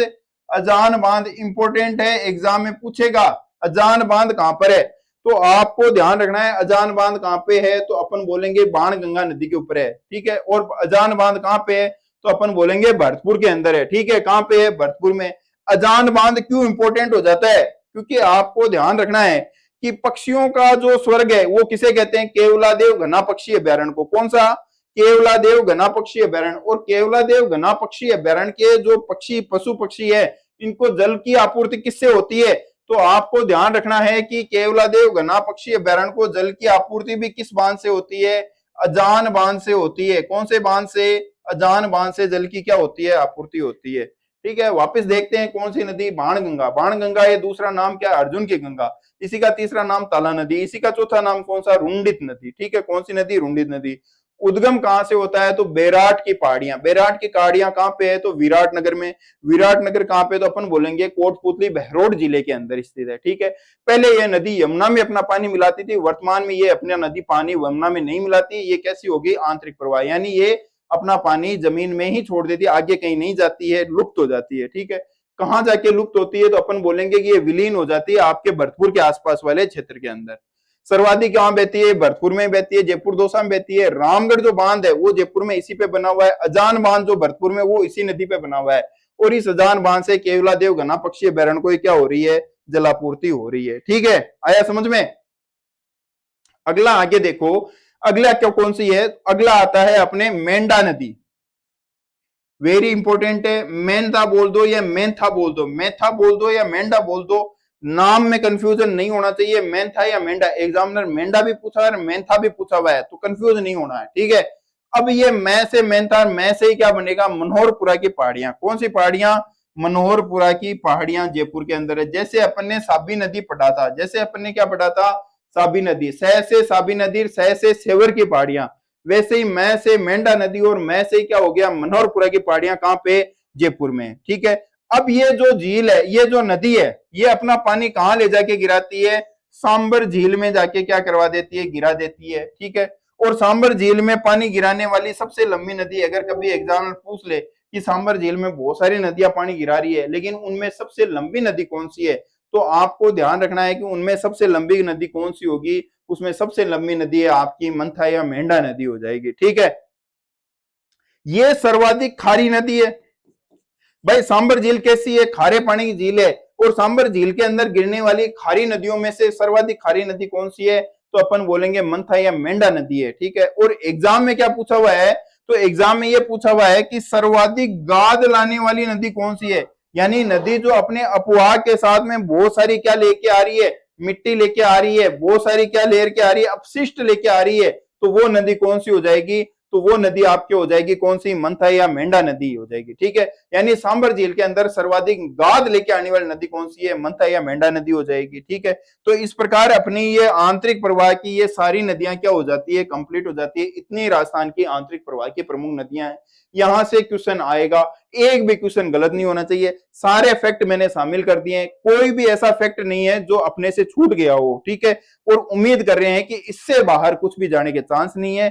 अगर इससे बाहर कुछ जाता भी है तो वो अपने को नहीं आएगा, अपने को नहीं आएगा तो मैं दावे के साथ कहती हूँ 99% लोगों को नहीं आएगा और अपने का इतने से काम चल जाएगा।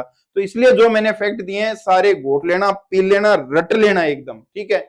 और इनको एकदम क्या हो जाना चाहिए? कंठस्थ हो जाना चाहिए आपको। अब रही बात कि सांबर झील के अंदर अंतः प्रवाह की बहुत सारी नदियां गिर रही है, तो इसको याद करने की ट्रिक क्या है? तो आपको थोड़ा सा ध्यान रखना है। मान लो ये जो जगह है, ये क्या है? सांबर झील है। ये जो जगह है, ये कौन सी जगह है? सांबर झील है।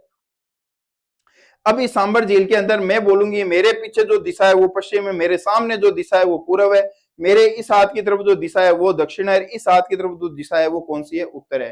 तो मैं बोलूं कि मेरे जो पश्चिम है, पश्चिम से कौन सी जिला आता है? तो डीडवाना नागौर वो कुचामन जिला आता है। और वहां से कौन सी नदी आती है? तो अपन बोलेंगे खारी नदी आती है। वहां से कौन सी नदी आती है? खारी नदी आती है। ठीक है। अब उसके बाद में अपन बोलेंगे मेरे इधर, ठीक है, दक्षिण के अंदर कौन सा जिला आता है? अजमेर आता है। लगभग लगभग कौन सा जिला आ रहा है? अजमेर आ रहा है। अजमेर में कौन सी नदी अपन ने पढ़ी थी? अपन ने पढ़ी थी रूपनगढ़ नदी। तो ये देखो, ये आगे अपने कौन सी? रूपनगढ़ नदी। ये पश्चिम से अपन ने डीडवाना कुचामन से कौन सी ले ली? खारी नदी ले ली। अब रहा अपने सामने कौन सा? तो अपने सामने जयपुर वाला हिस्सा रहा। अब जयपुर के अंदर अपनी जो दिशा है पूर्व है, तो पूर्व दिशा से कौन सी आएगी? तो एक तो अपन पढ़ लेंगे बांडी नदी, एक मंथा या मेंढा नदी। कौन सी नदी है? मंथा या मेंढा नदी। जयपुर के लोग बांडे होते हैं तो ऐसे याद रख लेना, बांडी नदी। कौन सी नदी?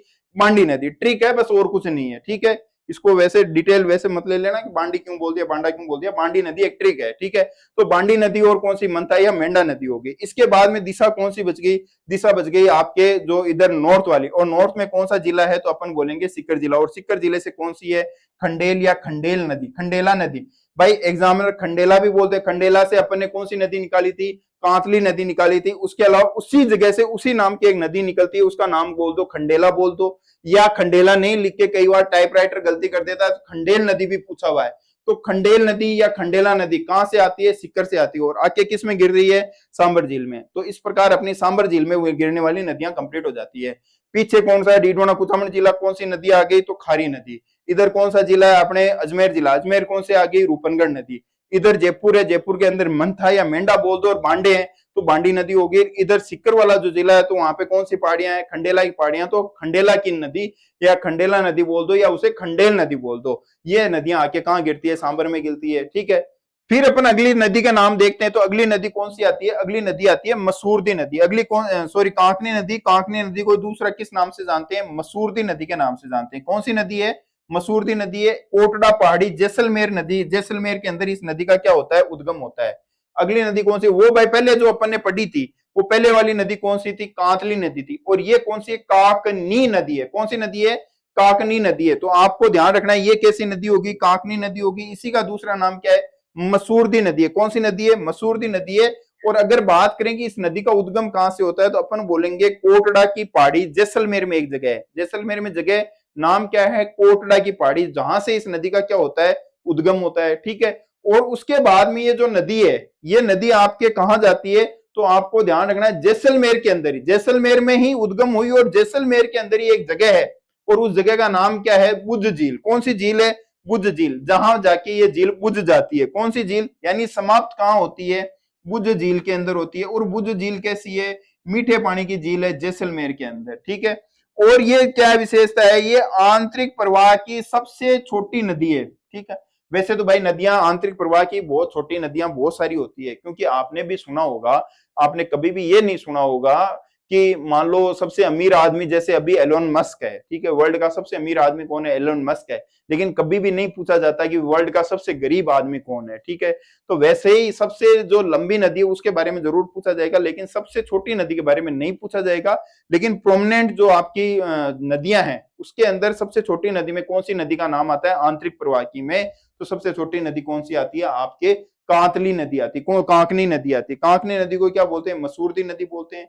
ये आपके कोटला की पहाड़ी जैसलमेर से उद्गम होता है। और बुद्ध झील जो जैसलमेर के अंदर है, मीठे पानी की है। इंपॉर्टेंट है भाई, ये कैसी झील है?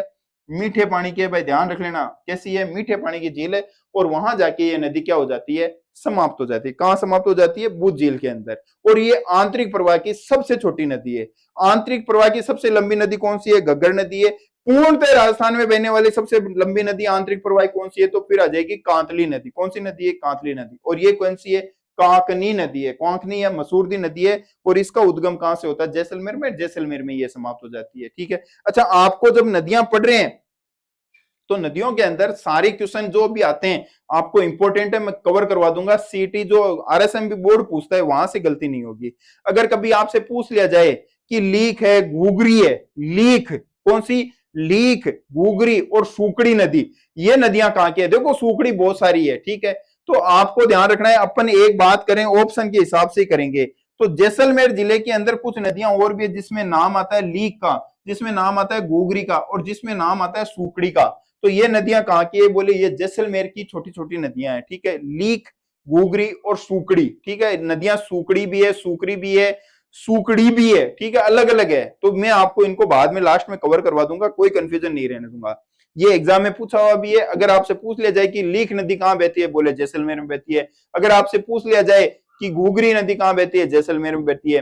और ऑप्शन के हिसाब से आपको आंसर देना है कि सुकड़ी नदी कहाँ बहती है, क्योंकि लूनी की भी सहायक नदी है सुकड़ी, ठीक है। तो वहां कंफ्यूज नहीं होना है, ऑप्शन के हिसाब से आपको देखना है। और वहां पे अगर कोई ऑप्शन हो जिसमें जैसलमेर हो, तो जो आपके सुकड़ी नदी है वो जैसलमेर में भी बहती है। तो इस प्रकार अपनी ये वाली नदी भी क्या हो जाती है? कंप्लीट हो जाती है, ठीक है। फिर अपन आगे देखते हैं। अगला अपन देखते हैं रूपनगढ़ नदी। अगली नदी कौन सी आती है? रूपनगढ़ नदी। अब रूपनगढ़ नदी के उद्गम कहां से होता है? सलेमाबाद की पहाड़ियां, अजमेर से इसका क्या होता है? उद्गम होता है। कौन सी नदी का नाम है? तो अपन नदी का नाम देखते हैं रूपनगढ़। रूपनगढ़ किशनगढ़ के पास में अजमेर में जगह है रूपनगढ़। और रूपनगढ़ के अंदर वहां पे एक पहाड़ी का नाम है सलेमाबाद की पहाड़ी। कौन सी पहाड़ी है? सलेमाबाद की पहाड़ी। जिला कौन सा पड़ता है? तो आपको ध्यान रखना है जिला कौन सा है? अजमेर है। कौन सा संप्रदाय है? तो यहाँ पे निम्बार्क संप्रदाय बोल दो, यहाँ पे हंस संप्रदाय बोल दो, यहाँ पे संकादिक संप्रदाय की क्या है? प्रधान पीठ है। आपके जब आप राजस्थान का इतिहास पढ़ोगे तो आपसे क्वेश्चन पूछा जाएगा कि राजस्थान में निम्बार्क संप्रदाय के प्रधान पीठ कहाँ पे है? तो आप बोलोगे सलेमाबाद, ठीक है। सलेमाबाद से कौन सी नदी निकलती है? अपनी रूपनगढ़ नदी निकलती है। आपसे पूछा जाएगा हंस संप्रदाय कहाँ पे है? तो आप बोलोगे सलेमाबाद के अंदर। सलेमाबाद कहाँ पे? अजमेर में। आपसे पूछा जाएगा कि संकादिक संप्रदाय कहाँ पे? आप बोलोगे सलेमाबाद। सलेमाबाद कहाँ पे? अजमेर के अंदर है। इस संप्रदाय की क्या विशेषता है? तो आपको बस इतना ध्यान रखना है कि यह संप्रदाय, यह संप्रदाय राधा को कृष्ण की पत्नी मानकर पूछता है, ठीक है। राधा को कृष्ण की पत्नी मानकर पूछता है, ठीक है। यानी ये राधा को कृष्ण की प्रेमिका मानकर नहीं पूछते हैं। इनके मंदिर में जो राधा की मूर्ति होती है कृष्ण भगवान के साथ में, वो कृष्ण की पत्नी के रूप में मानकर पूछते हैं। और ये एग्जाम में पूछा भी है कि राजस्थान का वह कौन सा संप्रदाय है जो राधा को कृष्ण की पत्नी के रूप में मानकर पूजा करता है? तो आपको ध्यान रखना है निम्बार्क संप्रदाय बोल दो, आप चाहे हंस संप्रदाय बोल दो, या आप चाहे संकादिक संप्रदाय भी इसे बोल सकते हो। बात एक ही है, कहां पे है? अजमेर के अंदर है। अच्छा, इसके अलावा एक चीज और ध्यान रखना कि ये जो जगह है, कौन सी जगह है? सलेमाबाद। कौन सी जगह? सलेमाबाद। अगर बात करें कि ये जो सलेमाबाद जगह है, इस सलेमाबाद जगह के अंदर अगर इसका नाम सलेमाबाद क्यों पड़ा, ठीक है, इसका नाम सलेमाबाद क्यों पड़ा? तो आपको ध्यान रखना है कि एक बार अकबर का जो बेटा था, कौन था? अकबर, ठीक है। अकबर के पुत्र का नाम, अकबर का पुत्र था, अकबर के पुत्र का बचपन का नाम क्या था? सलीम। और सलीम का ये बचपन का नाम क्या, बड़ा होके इसका नाम क्या पड़ा? जहांगीर। यानी ये जहांगीर के नाम से राजा हुआ, ठीक है। तो हुआ ये था कि जो अकबर है वो ख्वाजा मोइनुद्दीन चिश्ती के आपके जो दरगाह है अजमेर के अंदर, उसका बड़ा परम भक्त था अकबर। और अकबर का जो बेटा था वो भी कहते हैं कि सलेमाबाद, ये जो ख्वाजा मोइनुद्दीन चिश्ती है, इनकी देन से ही हुआ था। तो जो खाना जो सलीम है, वो सलीम ख्वाजा मोइनुद्दीन की चिश्ती की दरगाह के ऊपर भी आता रहता था। तो एक बार ऐसे कहते हैं कि सर्दियों का टाइम था और सर्दियों के टाइम के अंदर सलीम आ रहा था आपके कहां पे? अजमेर के अंदर, ठीक है। अजमेर आ रहा था और रात बहुत ज्यादा क्या हो गई थी? गहरी हो गई थी। अजमेर पहुंचने वाले थे। हुआ ये कि रस्ते के अंदर ये जो आपके सलेमाबाद जगह है, कौन सी? सलेमाबाद अजमेर वाली जगह है, इस जगह पे पहुंचे तो जो सलीम की सेना और सलीम साथ में चल रहे थे, तो देखा कि एक जो हिंदू जो संप्रदाय है उसमें नागा साधु होते हैं, ठीक है, आपने देखे होंगे, कुंभ के मेले में भी आते हैं। तो नागा साधु वहां पे क्या कर रहे थे? तपस्या कर रहे थे। और तपस्या किस पे कर रहे थे? धूणे पे बैठ के कर रहे थे। साधुओं का धूणा होता है, धूणा जिसके अंदर फायर अल्टर होता है, जिसमें आग जली हुई होती है, उसमें एक चिमटा होता है, लकड़ी जलती रहती है, और वो वहां पे बैठ के क्या करते हैं? तपस्या करते हैं। तो घनघोर सर्दी की रात थी, भयंकर सर्दी पड़ रही थी, ठीक है। और हुआ ऐसे कि नागा साधु वहां पे क्या कर रहे थे? तपस्या कर रहे थे, नंगे थे, कड़कड़ाती सर्दी पड़ रही थी। सलीम वहां पे उनके दर्शन करने के लिए रुक गया उत्सुकतावश। और सलीम ने देखा कि यार महाराज जी क्या बैठे हैं, बिल्कुल नंग दड़ंगे, भयंकर सर्दी पड़ रही है, इनको सर्दी लग रही होगी। तो सलीम के पास में कोई ईरान से लाया हुआ बहुत ही ज्यादा क्या था, प्रीसियस एक दुसाला था। दुसाला मतलब एक शोल था, और शोल बड़ा ही महंगा था और ईरान से लाया गया था। उस शोल के ऊपर हीरे मोती जड़े हुए थे। क्या जड़े हुए थे? हीरे मोती जड़े हुए थे। और हुआ ये कि सलीम ने क्या निकाला, वो सोल उतारा, और सोल उतार के जो नागा साधु थे, उन नागा साधु को उन्होंने वो क्या कर दिया, उड़ा दिया। भाई इनको क्या नहीं लगे, सर्दी नहीं लगे। ठीक है। अब जब नागा साधु ने वो जब सोल ओढ़ा हुआ देखा, कौन सा? दूसरा जिसमें हीरे मोती लगे हुए हैं। अरे भाई साधु है। अब जो आजकल के साधु नहीं, जो उस जमाने के साधु थे वो अलग होते थे। उन्हें कौन से हीरे मोती की परवाह, उन्हें कौन से राजा महाराजा की परवाह। तो उन्होंने क्या किया, उन्होंने जो सोल है, जो महंगा ईरान से लाया हुआ सलीम का सोल था, उस जो धूना चल रहा था, जो धूना, जो आग जलती है, फायर अल्टर होता है, उसके अंदर वो सोल डाल दिया। ठीक है। और सोल डाल दिया तो जाहिर सी बात है, आग में जाएगा तो वो सोल क्या होगा, जल जाएगा। अब सलीम पास में बैठा है और सलीम ये सारी हरकतें देख रहा है साधु महाराज की। ठीक है। अब वो पुराने जमाने के साधु, तो उन्होंने सलीम को कोई भाव नहीं दिया। और सलीम बैठा बैठा मन में सोच रहा है कि यार साधु महाराज, आपको अगर ये सोल नहीं ओढ़ना था तो मुझे वापस दे देते।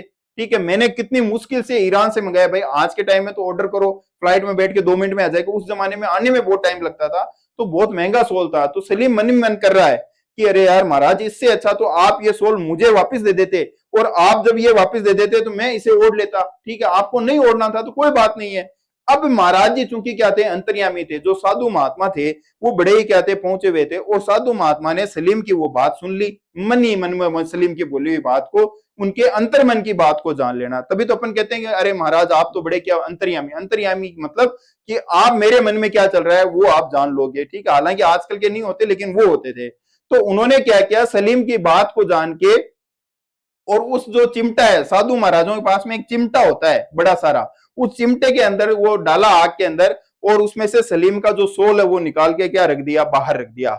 जो आग में जल गया था वो सोल बिल्कुल एज इट इज, एकदम नया ब्रांड, वापस वापस आके आग के बाहर रख दिया गया। ठीक है। वापस आग में चिमटा डाला और एक सोल और निकाल दिया। सलीम ने तो एक सोल दिया था, महाराज जी डाले चिमटा और एक सोल और निकाल दे, डाले चिमटे और महाराज जी एक सोल और निकाल के रख दे, डाले चिमटे, ऐसे करके सोलों के वहां पे क्या लगा दिया, ढेर लगा दिया। सलीम ने जब महाराज की पावर देखी तो सलीम ने कान पकड़ लिए कि बोले महाराज गलती हो गई, मुझे माफ करो, मैं आपको पहचान नहीं पाया, आप तो बड़ी क्या हो, दिव्य शक्ति हो। ठीक है। और ऐसे कहते हैं कि सलीम ने उनकी महिमा देख के वो जो एरिया है, जहां पे अजमेर वाला वो जो एरिया, जहां पे वो साधु महात्मा क्या कर रहे थे, तपस्या कर रहे थे, उस एरिया को सलीम ने क्या कर दिया, डेवलप कर दिया, विकास कर दिया उस पूरे एरिया का। और जब सलीम ने विकास किया, सलीम बचपन का नाम है जहांगीर का, और सलीम ने विकास किया, इसलिए इस एरिया का आज भी नाम आपको क्या मिलेगा, सलेमाबाद। सलीम के द्वारा विकास किया गया, सलीम के द्वारा आबाद किया गया, इसलिए इसका नाम क्या पड़ गया, सलेमाबाद। तो मैं आपको कहना चाहता हूं कि सलेमाबाद की पहाड़ियां कहां पे है, अजमेर में। और सलेमाबाद की पहाड़ियों से कौन सी नदी निकलती है, रूपनगढ़ नदी निकलती है। और इन्हीं सलेमाबाद की पहाड़ियों के अंदर एक संप्रदाय है, निम्बार्क संप्रदाय, हंस संप्रदाय या संकादिक संप्रदाय। ठीक है। वहां से एक आपको संप्रदाय जो राधा को कृष्ण की पत्नी के रूप में मानता है, यह भी आपको देखने को मिलता है। ठीक है। आ जाओ। इसके अलावा ये जो नदी है, रूपनगढ़ नदी, भाई ये राजस्थान में खत्म हो रही है, और ये कौन सी झील में जाके गिर रही है, तो ये सांबर झील है। ठीक है। सांबर झील के अंदर ये जाके क्या हो जाती है, खत्म हो जाती है। वर्तमान के अंदर सांबर झील कौन कौन से जिलों में, तो सांबर झील अजमेर में है, इसका विस्तार, इसका अजमेर में भी है, इसका विस्तार सांबर झील का जयपुर जिले में भी है, और इस झील का विस्तार डीडवाना कुचामन जिला, जो नागौर से अलग होकर बना है। पहले ये नागौर जिले में फैली होती थी, अब नागौर अलग हो गया, तो डीडवाना कुचामन यानी 3 जिलों में सांबर झील फैली हुई है। कौन कौन से, अजमेर जिले में, और कौन सा, और आपका जयपुर जिला, और कौन सा, डीडवाना कुचामन जिले, 3 जिलों में ये झील क्या हुई है, फैली हुई है। ठीक है। अगली नदी आती है आपके कौन सी, साबिया साहबी नदी। कौन सी नदी, साबिया साहबी नदी। कहां से निकलती है, तो सह से साबिर, सह से ही सेवर की पहाड़ियां, और सेवर की पहाड़ियां कहां पे है, आपके जयपुर में। सेवर की पहाड़ियां कहां पे है, तो जयपुर में। और जयपुर में कौन सी नदी का उद्गम होता है, साबिया साहबी नदी का उद्गम होता है। अपवाद क्षेत्र कौन सा है, तो बोले कोटपुतली बहरोड जिला। ठीक है। अपवाद क्षेत्र कौन सा होगा, कोटपुतली बहरोड जिला, खेरतल तिजारा जिला। नए राजस्थान के हिसाब से कोटपुतली बहरोड जिले में बहती है, खेरतल तिजारा जिले में बहती है। एग्जाम में ये क्वेश्चन आया हुआ है, एज इट इज आपको बता रहा हूं। ठीक है। वेरी इंपॉर्टेंट है कि वह कौन सी नदी है जो वर्षा काल में अपनी विनाश लीला के लिए जानी जाती है। कौन सी नदी होगी? साबी नदी या साहबी नदी होगी। साबी या साबी नदी किसके लिए जानी जाती है? तो वर्षा काल में अपनी विनाश लीला के लिए जानी जाती है। किसके लिए जानी जाती है? वर्षा काल में अपनी विनाश लीला के लिए जानी जाती है। मतलब जब वर्षा होती है तो ये नदी क्या करती है? बहुत ज्यादा विनाश करती है। विनाश कैसे करती है? मतलब इसके पानी में बहुत ज्यादा क्या आती है? बाढ़ आती है। क्या आती है? बाढ़ आती है। और बाढ़ आने की वजह से ये क्या होती है? आसपास के घरों को, खेतों को क्या करती चलती है? नष्ट करती चलती है। अब जब ये नदी इतना ज्यादा क्या कर रही है? बाढ़ लेके आ रही है, तो कोई राजा होगा इसके ऊपर क्या बना देगा? बांध बना देगा। बांध बनाने से क्या होगा? नदी की रफ्तार धीरे हो जाएगी और उससे होने वाला जो विनाश है वो भी क्या हो जाएगा? कम हो जाएगा। तो कहने का मतलब ये है कि आपको ध्यान रखना है, एग्जाम में ये भी क्वेश्चन पूछा गया है, वेरी इंपॉर्टेंट फैक्ट है भाई। अकबर ने किस नदी पर बांध बनाने का असफल प्रयास किया था? तो अकबर ने साबी या साहबी नदी पर बांध बनाने का क्या किया था? असफल प्रयास किया था। तो आप थोड़ा सा ये देख लो कि साबी या साबी नदी, अकबर को साफ समझ लो, एग्जाम में याद करने के लिए। तो साहब कौन? अकबर। और अकबर ने कौन सी नदी पर बांध बनाने का प्रयास किया? साबी पर। असफल प्रयास क्यों? तो असफल प्रयास का मतलब ये हुआ कि भाई सीधी सी बात है कि नदी के ऊपर क्या हुआ? बांध तो बनाना चाहा लेकिन इतना ज्यादा पानी आएगा बांध को तोड़ के निकल गई, तो बांध मतलब सक्सेस नहीं हुआ। तो एग्जाम में यह भी पूछा जाएगा कि अकबर ने किस नदी पर बांध बनाने का असफल प्रयास किया? तो आपको ध्यान रखना है साबी या साहबी नदी पर बांध बनाने का क्या किया है? असफल प्रयास किया है। अच्छा, अब जब अपन एक मूवी देखते हैं जोधा अकबर, ठीक है, कौन सी मूवी देखते हैं? जोधा अकबर। तो मतलब अकबर आ रहा है तो उसके साथ में जोधा का नाम आता है। तो यहाँ पे आपको ट्रिक से याद रखना है कि साबी या साबी नदी, किसने अकबर ने बांध बनाने का असफल प्रयास किया? अकबर ने। तो अकबर की वाइफ का नाम क्या था? जोधा, अपन जो मूवी में पढ़ते हैं, ठीक है। तो जोधा नाम से याद रखना जोधपुरा सभ्यता। कौन सी सभ्यता है? जोधपुरा सभ्यता। कहां पे है? तो अपन बोलेंगे कोटपुतली बहरोड जिले के अंदर स्थित है। कौन सी नदी के किनारे है? तो आप बोलोगे साबी या साहबी नदी के किनारे है। कौन सी नदी के किनारे है?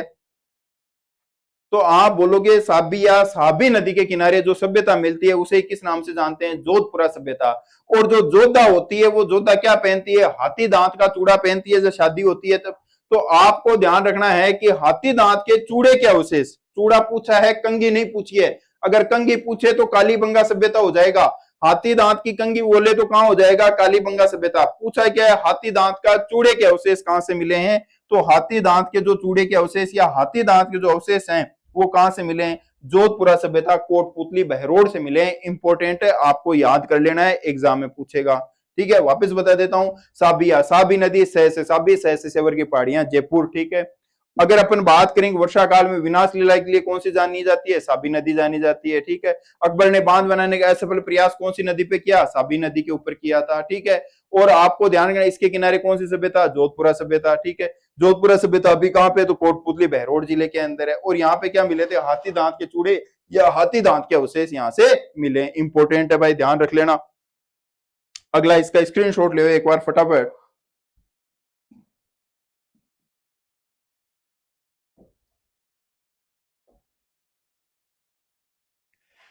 अगला देख लेते हैं कौन सी नदी आती है? रूपा रेल नदी। कौन सी नदी है? रूपा रेल नदी। भाई वेरी इंपॉर्टेंट है, रूपा रेल नदी एग्जाम में छपने वाली नदी है। कैसी नदी है?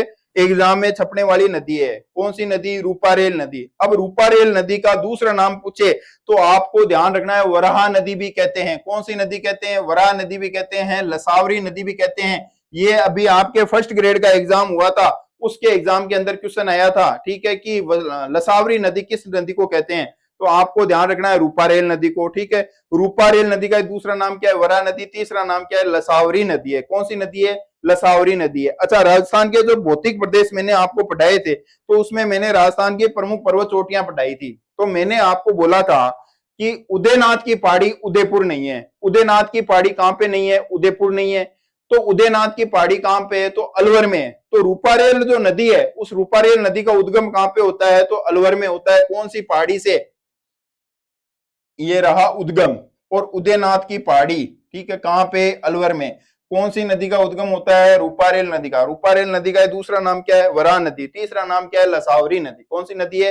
लसावरी नदी, जो इसका उद्गम होता है। ठीक है।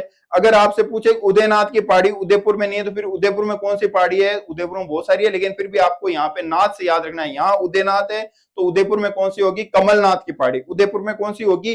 कमलनाथ की पहाड़ी, बस इतना ध्यान रखना है। उदयनाथ की पहाड़ी उदयपुर नहीं है, उदयनाथ की पहाड़ी कहां पे, अलवर में, तो उदयपुर में कौन सी है, कमलनाथ की पहाड़ी है, ठीक है। ये विलीन कहां हो जाती है भाई, ये नदी अंत प्रवाह की नदियां पढ़ रहे हैं तो डीग जिला जो राजस्थान में नया जिला बना है, ठीक है, डीग जिले में ये नदी क्या हो जाती है, खत्म हो जाती है। कौन से जिले में खत्म हो जाती है, डीग जिले में खत्म हो जाती है। इसी जो नदी है, इस नदी के किनारे एक जो झील बनी हुई है, और इस झील का नाम क्या है, मोती झील। और मोती झील कहां पे है, भरतपुर में। और इसके निर्माता कौन होंगे, तो राजा सूरजमल होंगे। मोती झील के निर्माता कौन होंगे, तो आपको ध्यान रखना है, मोती झील के निर्माता कौन होंगे, राजा सूरजमल, ठीक है। मोती झील पढ़ रहे हैं, मोती झील के निर्माता कौन है, तो राजा सूरजमल है। कौन सी नदी के किनारे हैं, तो आपको ध्यान रखना है, रूपारेल नदी के किनारे है, ठीक है। ये जो झील है, एग्जाम में ये क्वेश्चन पूछा हुआ है, वहां से ये मैंने उठाया है कि नील हरित शैवाल के उत्पादन के लिए प्रसिद्ध झील कौन सी है, तो आप बोलोगे मोती झील है। एग्जाम में पूछा हुआ है राजस्थान की वह कौन सी झील है जो ब्लू ग्रीन एल्गी के प्रोडक्शन के लिए प्रसिद्ध है, तो आप बोलोगे मोती झील है। और मोती झील कहां पे है, भरतपुर के अंदर है। बनाया किसने था, तो सूरजमल ने। किसने बनाया था, सूरजमल ने बनाया था। सूरजमल ने ही इससे एक नहर निकाली थी, सुजान गंगा नहर। सूरजमल ने इसे एक जो नहर निकाली थी वो कौन सी है, सुजान गंगा नहर, जिसका पानी लोहागढ़ दुर्ग, लोहागढ़ दुर्ग कहां पे भाई, भरतपुर, लोहागढ़ दुर्ग। अब ये जो लोहागढ़ का किला है, इस लोहागढ़ के किले के चारों तरफ पानी की क्या मिल रही है, एक जो खाई मिल रही है, ठीक है।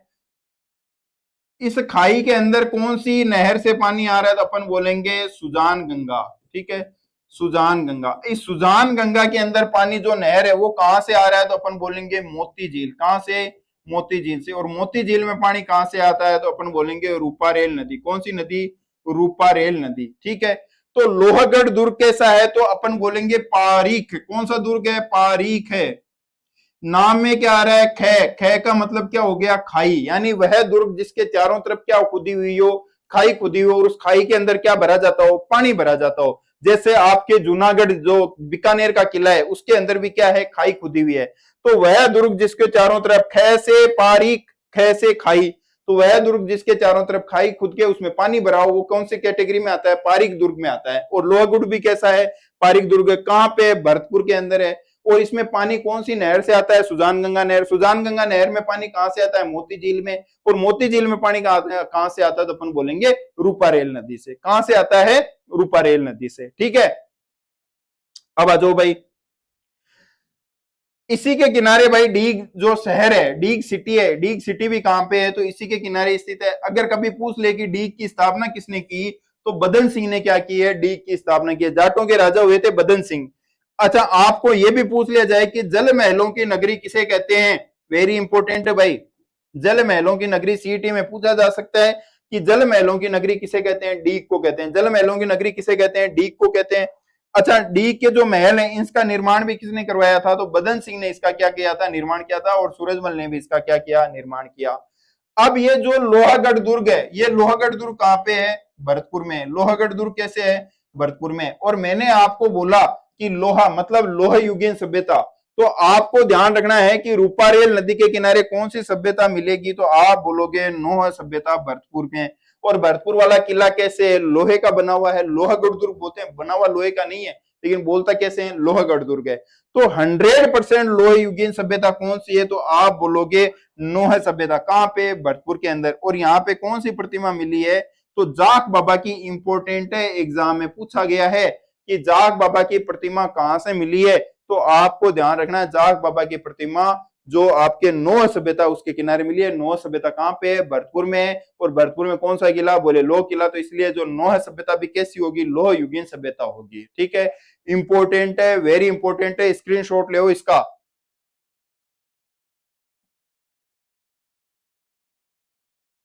ले लिया स्क्रीनशॉट, आगे बढ़े।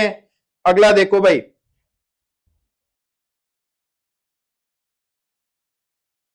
अगला आता है अपने कौन सी, बाण गंगा नदी। अगली कौन सी आती है, बाण गंगा नदी। बाण गंगा नदी का एक दूसरा नाम, ठीक है। एक नाम तो क्या हो गया, बाण गंगा नदी हो गया, ठीक है। बाण गंगा नदी का दूसरा नाम क्या हो जाएगा, अर्जुन की गंगा। दूसरा नाम क्या हो जाएगा, अर्जुन की गंगा। तीसरा इसका नाम हो जाएगा ताला नदी। और चौथा नाम हो जाएगा रुंडित नदी। सारे के सारे नाम वीआईपी है भाई, नोट कर लेना, वेरी इंपॉर्टेंट है, ठीक है। नदी कौन सी पढ़ रहे हैं, तो अपन पढ़ रहे हैं बाण गंगा, ठीक है, बाण गंगा यानी बाण से मार के गंगा निकाली गई। अब ये निकालने वाले व्यक्ति कौन थे? तो पौराणिक कथाओं में ऐसे कहते हैं कि द्रौपदी को प्यास लगी हुई थी, द्रौपदी ने बोला कि मुझे पानी पीना है, अर्जुन ने अपना बाण निकाला और जमीन पे मारा, और जिस जगह पे अर्जुन ने बाण मार के पानी निकाला था उस जगह पे जो नदी निकली उसका नाम क्या था? बाणगंगा, यानी बाण से निकली इसलिए बाणगंगा पड़ गया। अर्जुन ने बाण मार के निकाला इसलिए इस नदी का नाम क्या पड़ गया? बाणगंगा नदी पड़ गया। क्या नाम पड़ गया? बाणगंगा नदी पड़ गया, ठीक है। और इसी को ताला नदी कहते हैं, इसी को रुंडित नदी कहते हैं। रुंडित नदी क्यों कहते हैं भाई? क्योंकि ये पहले अपना पानी यमुना के अंदर लेके जाती थी। पहले कहां लेके जाती थी? यमुना में, और यमुना अपना पानी देती थी गंगा में, और गंगा का पानी कहां चला जाता था? बंगाल की खाड़ी में। तो इसलिए यह नदी पहले कौन से किस तंत्र का हिस्सा थी? तो बंगाल की खाड़ी अपवाह तंत्र का हिस्सा थी। क्या वर्तमान में अपना पानी वहां तक दे पाती है क्या? तो नहीं भाई, वर्तमान में ये नदी अपना पानी वहां तक नहीं दे पाती है, इसलिए इस नदी को क्या बोल दिया? रुंडित नदी, ठीक है। नदी कौन सी? बाण गंगा। अर्जुन ने निकाली इसलिए अर्जुन की गंगा, इसी का नाम ताला नदी, इसी का नाम रुंडित नदी है, ठीक है।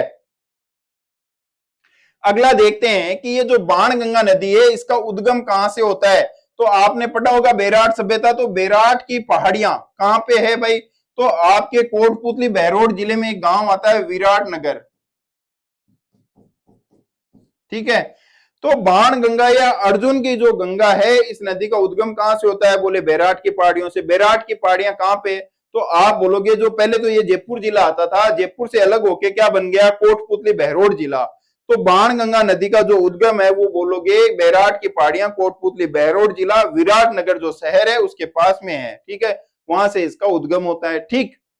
उसके बाद में बोलोगे कि ये सर्वाधिक कहां बहती है? ये भी एग्जाम में पूछा है भाई, ये भरतपुर में बहती है, उसके अलावा जयपुर दौसा में भी बहती है। इसी पे रामगढ़ बांध बना हुआ है जयपुर के अंदर, वेरी इंपॉर्टेंट है भाई, एग्जाम में पूछेगा। जमुआ रामगढ़ वाला जो रामगढ़ बांध है वो कौन सी नदी के किनारे बना हुआ है? तो आप बोलोगे बाण गंगा नदी के किनारे बना हुआ है। कौन सी नदी के किनारे बना हुआ है? बाण गंगा नदी के किनारे बना हुआ है, ठीक है। इसके अलावा अपन देखेंगे अजान बांध। कौन सा बांध? अजान बांध इंपॉर्टेंट है, एग्जाम में पूछेगा अजान बांध कहां पर है। तो आपको ध्यान रखना है अजान बांध कहां पे है, तो अपन बोलेंगे बाण गंगा नदी के ऊपर है, ठीक है। और अजान बांध कहां पे है? तो अपन बोलेंगे भरतपुर के अंदर है, ठीक है। कहां पे है? भरतपुर में। अजान बांध क्यों इंपॉर्टेंट हो जाता है? क्योंकि आपको ध्यान रखना है कि पक्षियों का जो स्वर्ग है वो किसे कहते हैं? केवलादेव घना पक्षी अभ्यारण्य को। कौन सा? केवलादेव घना पक्षी अभ्यारण्य। और केवलादेव घना पक्षी अभ्यारण्य के जो पक्षी, पशु पक्षी है, इनको जल की आपूर्ति किससे होती है? तो आपको ध्यान रखना है कि केवलादेव घना पक्षी अभ्यारण्य को जल की आपूर्ति भी किस बांध से होती है? अजान बांध से होती है। कौन से बांध से? अजान बांध से जल की क्या होती है? आपूर्ति होती है, ठीक है। वापस देखते हैं कौन सी नदी? बाणगंगा। बाणगंगा ये दूसरा नाम क्या? अर्जुन की गंगा। इसी का तीसरा नाम ताला नदी, इसी का चौथा नाम कौन सा? रुंडित नदी, ठीक है। कौन सी नदी? रुंडित नदी। उद्गम कहां से होता है? तो बेराट की पहाड़ियां। बेराट की पहाड़ियां कहां पे है? तो विराट नगर में। विराट नगर कहां पे? तो अपन बोलेंगे कोटपुतली बहरोड जिले के अंदर स्थित है, ठीक है। पहले यह नदी यमुना में अपना पानी मिलाती थी, वर्तमान में ये अपना नदी पानी यमुना में नहीं मिलाती। ये कैसी होगी? आंतरिक प्रवाह, यानी ये अपना पानी जमीन में ही छोड़ देती है, आगे कहीं नहीं जाती है, लुप्त हो जाती है, ठीक है। कहां जाके लुप्त होती है? तो अपन बोलेंगे कि ये विलीन हो जाती है आपके भरतपुर के आसपास वाले क्षेत्र के अंदर। सर्वाधिक कहां बहती है? भरतपुर में बहती है, जयपुर दौसा में बहती है। रामगढ़ जो बांध है वो जयपुर में इसी पे बना हुआ है। अजान बांध जो भरतपुर में, वो इसी नदी पे बना हुआ है। और इस अजान बांध से केवलादेव घना पक्षी अभ्यारण्य को क्या हो रही है? जलापूर्ति हो रही है, ठीक है। आया समझ में? अगला आगे देखो, अगला क्या कौन सी है? अगला आता है अपने मेंढा नदी, वेरी इंपॉर्टेंट है। मेंथा बोल दो या मेंथा बोल दो, मेथा बोल दो या मेंढा बोल दो, नाम में कंफ्यूजन नहीं होना चाहिए। मेंथा या मेंढा, एग्जामिनर मेंढा भी पूछा है मेंथा भी पूछा हुआ है, तो कंफ्यूज नहीं होना है, ठीक है। अब ये मैं से मेंथा, मैं से ही क्या बनेगा? मनोहरपुरा की पहाड़ियां। कौन सी पहाड़ियां? मनोहरपुरा की पहाड़ियां जयपुर के अंदर है। जैसे अपन ने साबी नदी पढ़ा था, जैसे अपन ने क्या पढ़ा था? साबी नदी। सह से साबी नदी, सह से सेवर की पहाड़ियां, वैसे ही मैं से मेंढा नदी, और मैं से ही क्या हो गया? मनोहरपुरा की पहाड़ियां। कहां पे? जयपुर में, ठीक है। अब ये जो झील है, ये जो नदी है, ये अपना पानी कहां ले जाके गिराती है? सांबर झील में जाके क्या करवा देती है? गिरा देती है, ठीक है। और सांबर झील में पानी गिराने वाली सबसे लंबी नदी, अगर कभी एग्जाम में पूछ ले कि सांबर झील में बहुत सारी नदियां पानी गिरा रही है, लेकिन उनमें सबसे लंबी नदी कौन सी है? तो आपको ध्यान रखना है कि उनमें सबसे लंबी नदी कौन सी होगी? उसमें सबसे लंबी नदी है आपकी मंथा या मेंढा नदी हो जाएगी, ठीक है। ये सर्वाधिक खारी नदी है। भाई सांबर झील कैसी है? खारे पानी की झील है। और सांबर झील के अंदर गिरने वाली खारी नदियों में से सर्वाधिक खारी नदी कौन सी है? तो अपन बोलेंगे मंथा या मेंढा नदी है, ठीक है। और एग्जाम में क्या पूछा हुआ है? तो एग्जाम में ये पूछा हुआ है कि सर्वाधिक गाद लाने वाली नदी कौन सी है, यानी नदी जो अपने अपवाह के साथ में बहुत सारी क्या लेके आ रही है, मिट्टी लेके आ रही है, बहुत सारी क्या लेके आ रही है, अपशिष्ट लेके आ रही है, तो वो नदी कौन सी हो जाएगी? तो वो नदी आपकी हो जाएगी कौन सी? मंथा या मेंढा नदी हो जाएगी, ठीक है। यानी सांबर झील के अंदर सर्वाधिक गाद लेके आने वाली नदी कौन सी है? मंथा या मेंढा नदी हो जाएगी, ठीक है। तो इस प्रकार अपनी ये आंतरिक प्रवाह की ये सारी नदियां क्या हो जाती है? कंप्लीट हो जाती है। इतनी राजस्थान की आंतरिक प्रवाह की प्रमुख नदियां हैं। यहां से क्वेश्चन आएगा, एक भी क्वेश्चन गलत नहीं होना चाहिए। सारे फैक्ट मैंने शामिल कर दिए हैं, कोई भी ऐसा फैक्ट नहीं है जो अपने से छूट गया हो, ठीक है। और उम्मीद कर रहे हैं कि इससे बाहर कुछ भी जाने के चांस नहीं है। अगर इससे बाहर कुछ जाता भी है तो वो अपने को नहीं आएगा, अपने को नहीं आएगा तो मैं दावे के साथ कहती हूँ 99% लोगों को नहीं आएगा और अपने का इतने से काम चल जाएगा। तो इसलिए जो मैंने फैक्ट दिए हैं सारे घोट लेना, पी लेना, रट लेना एकदम, ठीक है। और इनको एकदम क्या हो जाना चाहिए? कंठस्थ हो जाना चाहिए आपको। अब रही बात कि सांबर झील के अंदर अंतः प्रवाह की बहुत सारी नदियां गिर रही है, तो इसको याद करने की ट्रिक क्या है? तो आपको थोड़ा सा ध्यान रखना है। मान लो ये जो जगह है ये क्या है? सांबर झील है। ये जो जगह है ये कौन सी जगह है? सांबर झील है। अब इस सांबर झील के अंदर मैं बोलूंगी मेरे पीछे जो दिशा है वो पश्चिम है, मेरे सामने जो दिशा है वो पूर्व है, मेरे इस हाथ की तरफ जो दिशा है वो दक्षिण है, इस हाथ की तरफ जो दिशा है वो कौन सी है? उत्तर है। तो मैं बोलूं कि मेरे जो पश्चिम है, पश्चिम से कौन सी जिला आता है? तो डीडवाना, नागौर, वो कुचामन जिला आता है। और वहां से कौन सी नदी आती है? तो अपन बोलेंगे खारी नदी आती है। वहां से कौन सी नदी आती है? खारी नदी आती है, ठीक है। अब उसके बाद में अपन बोलेंगे मेरे इधर, ठीक है, दक्षिण के अंदर कौन सा जिला आता है? अजमेर आता है। लगभग लगभग कौन सा जिला आ रहा है? अजमेर आ रहा है। अजमेर में कौन सी नदी अपन ने पढ़ी थी? अपन ने पढ़ी थी रूपनगढ़ नदी। तो ये देखो ये आगे अपने कौन सी? रूपनगढ़ नदी। ये पश्चिम से अपन ने डीडवाना कुचामन से कौन सी ले ली? खारी नदी ले ली। अब रहा अपने सामने कौन सा? तो अपने सामने जयपुर वाला हिस्सा रहा। अब जयपुर के अंदर अपनी जो दिशा है पूर्व है, तो पूर्व दिशा से कौन सी आएगी? तो एक तो अपन पढ़ लेंगे बांडी नदी, एक मंथा या मेंढा नदी। कौन सी नदी है? मंथा या मेंढा नदी। जयपुर के लोग बांडे होते हैं तो ऐसे याद रख लेना, बांडी नदी। कौन सी नदी? बांडी नदी, ट्रिक है बस, और कुछ नहीं है, ठीक है। इसको वैसे डिटेल वैसे मत ले लेना कि बांडी क्यों बोल दिया, बांडा क्यों बोल दिया। बांडी नदी एक ट्रिक है, ठीक है। तो बांडी नदी और कौन सी? मंथा या मेंढा नदी होगी। इसके बाद में दिशा कौन सी बच गई? दिशा बच गई आपके जो इधर नॉर्थ वाली। और नॉर्थ में कौन सा जिला है? तो अपन बोलेंगे सीकर जिला। और सीकर जिले से कौन सी है? खंडेल या खंडेल नदी, खंडेला नदी। भाई एग्जामिनर खंडेला भी बोलते हैं। खंडेला से अपन ने कौन सी नदी निकाली थी? कांतली नदी निकाली थी। उसके अलावा उसी जगह से उसी नाम की एक नदी निकलती है, उसका नाम बोल दो, खंडेला बोल दो। या खंडेला नहीं लिख के कई बार टाइपराइटर गलती कर देता है, तो खंडेल नदी भी पूछा हुआ है। तो खंडेल नदी या खंडेला नदी कहां से आती है? सीकर से आती है। और आके किस में गिर रही है? सांबर झील में। तो इस प्रकार अपनी सांबर झील में गिरने वाली नदियां कंप्लीट हो जाती है। पीछे कौन सा है? डीडवाना कुचामन जिला। कौन सी नदी आ गई? तो खारी नदी। इधर कौन सा जिला है? अपने अजमेर जिला। अजमेर कौन से आ गई? रूपनगढ़ नदी। इधर जयपुर है, जयपुर के अंदर मंथा या मेंढा बोल दो, और बांडे हैं तो बांडी नदी होगी। इधर सिक्कर वाला जो जिला है तो वहां पे कौन सी पहाड़ियां हैं? खंडेला की पहाड़ियां। तो खंडेला की नदी या खंडेला नदी बोल दो, या उसे खंडेल नदी बोल दो। ये नदियां आके कहाँ गिरती है? सांबर में गिरती है, ठीक है। इस प्रकार अपनी ये सारी की सारी जो आंतरिक प्रवाह की नदियां हैं वो सारी क्या होगी? कंप्लीट हो गई है। मैंने उम्मीद करी है आपको अच्छे से समझाऊं, उम्मीद कर रहा हूं आपको अच्छे से समझ में भी आया होगा। अगर अच्छा लगता है तो लाइक शेयर जरूर करिए। जय हिंद, जय भारत।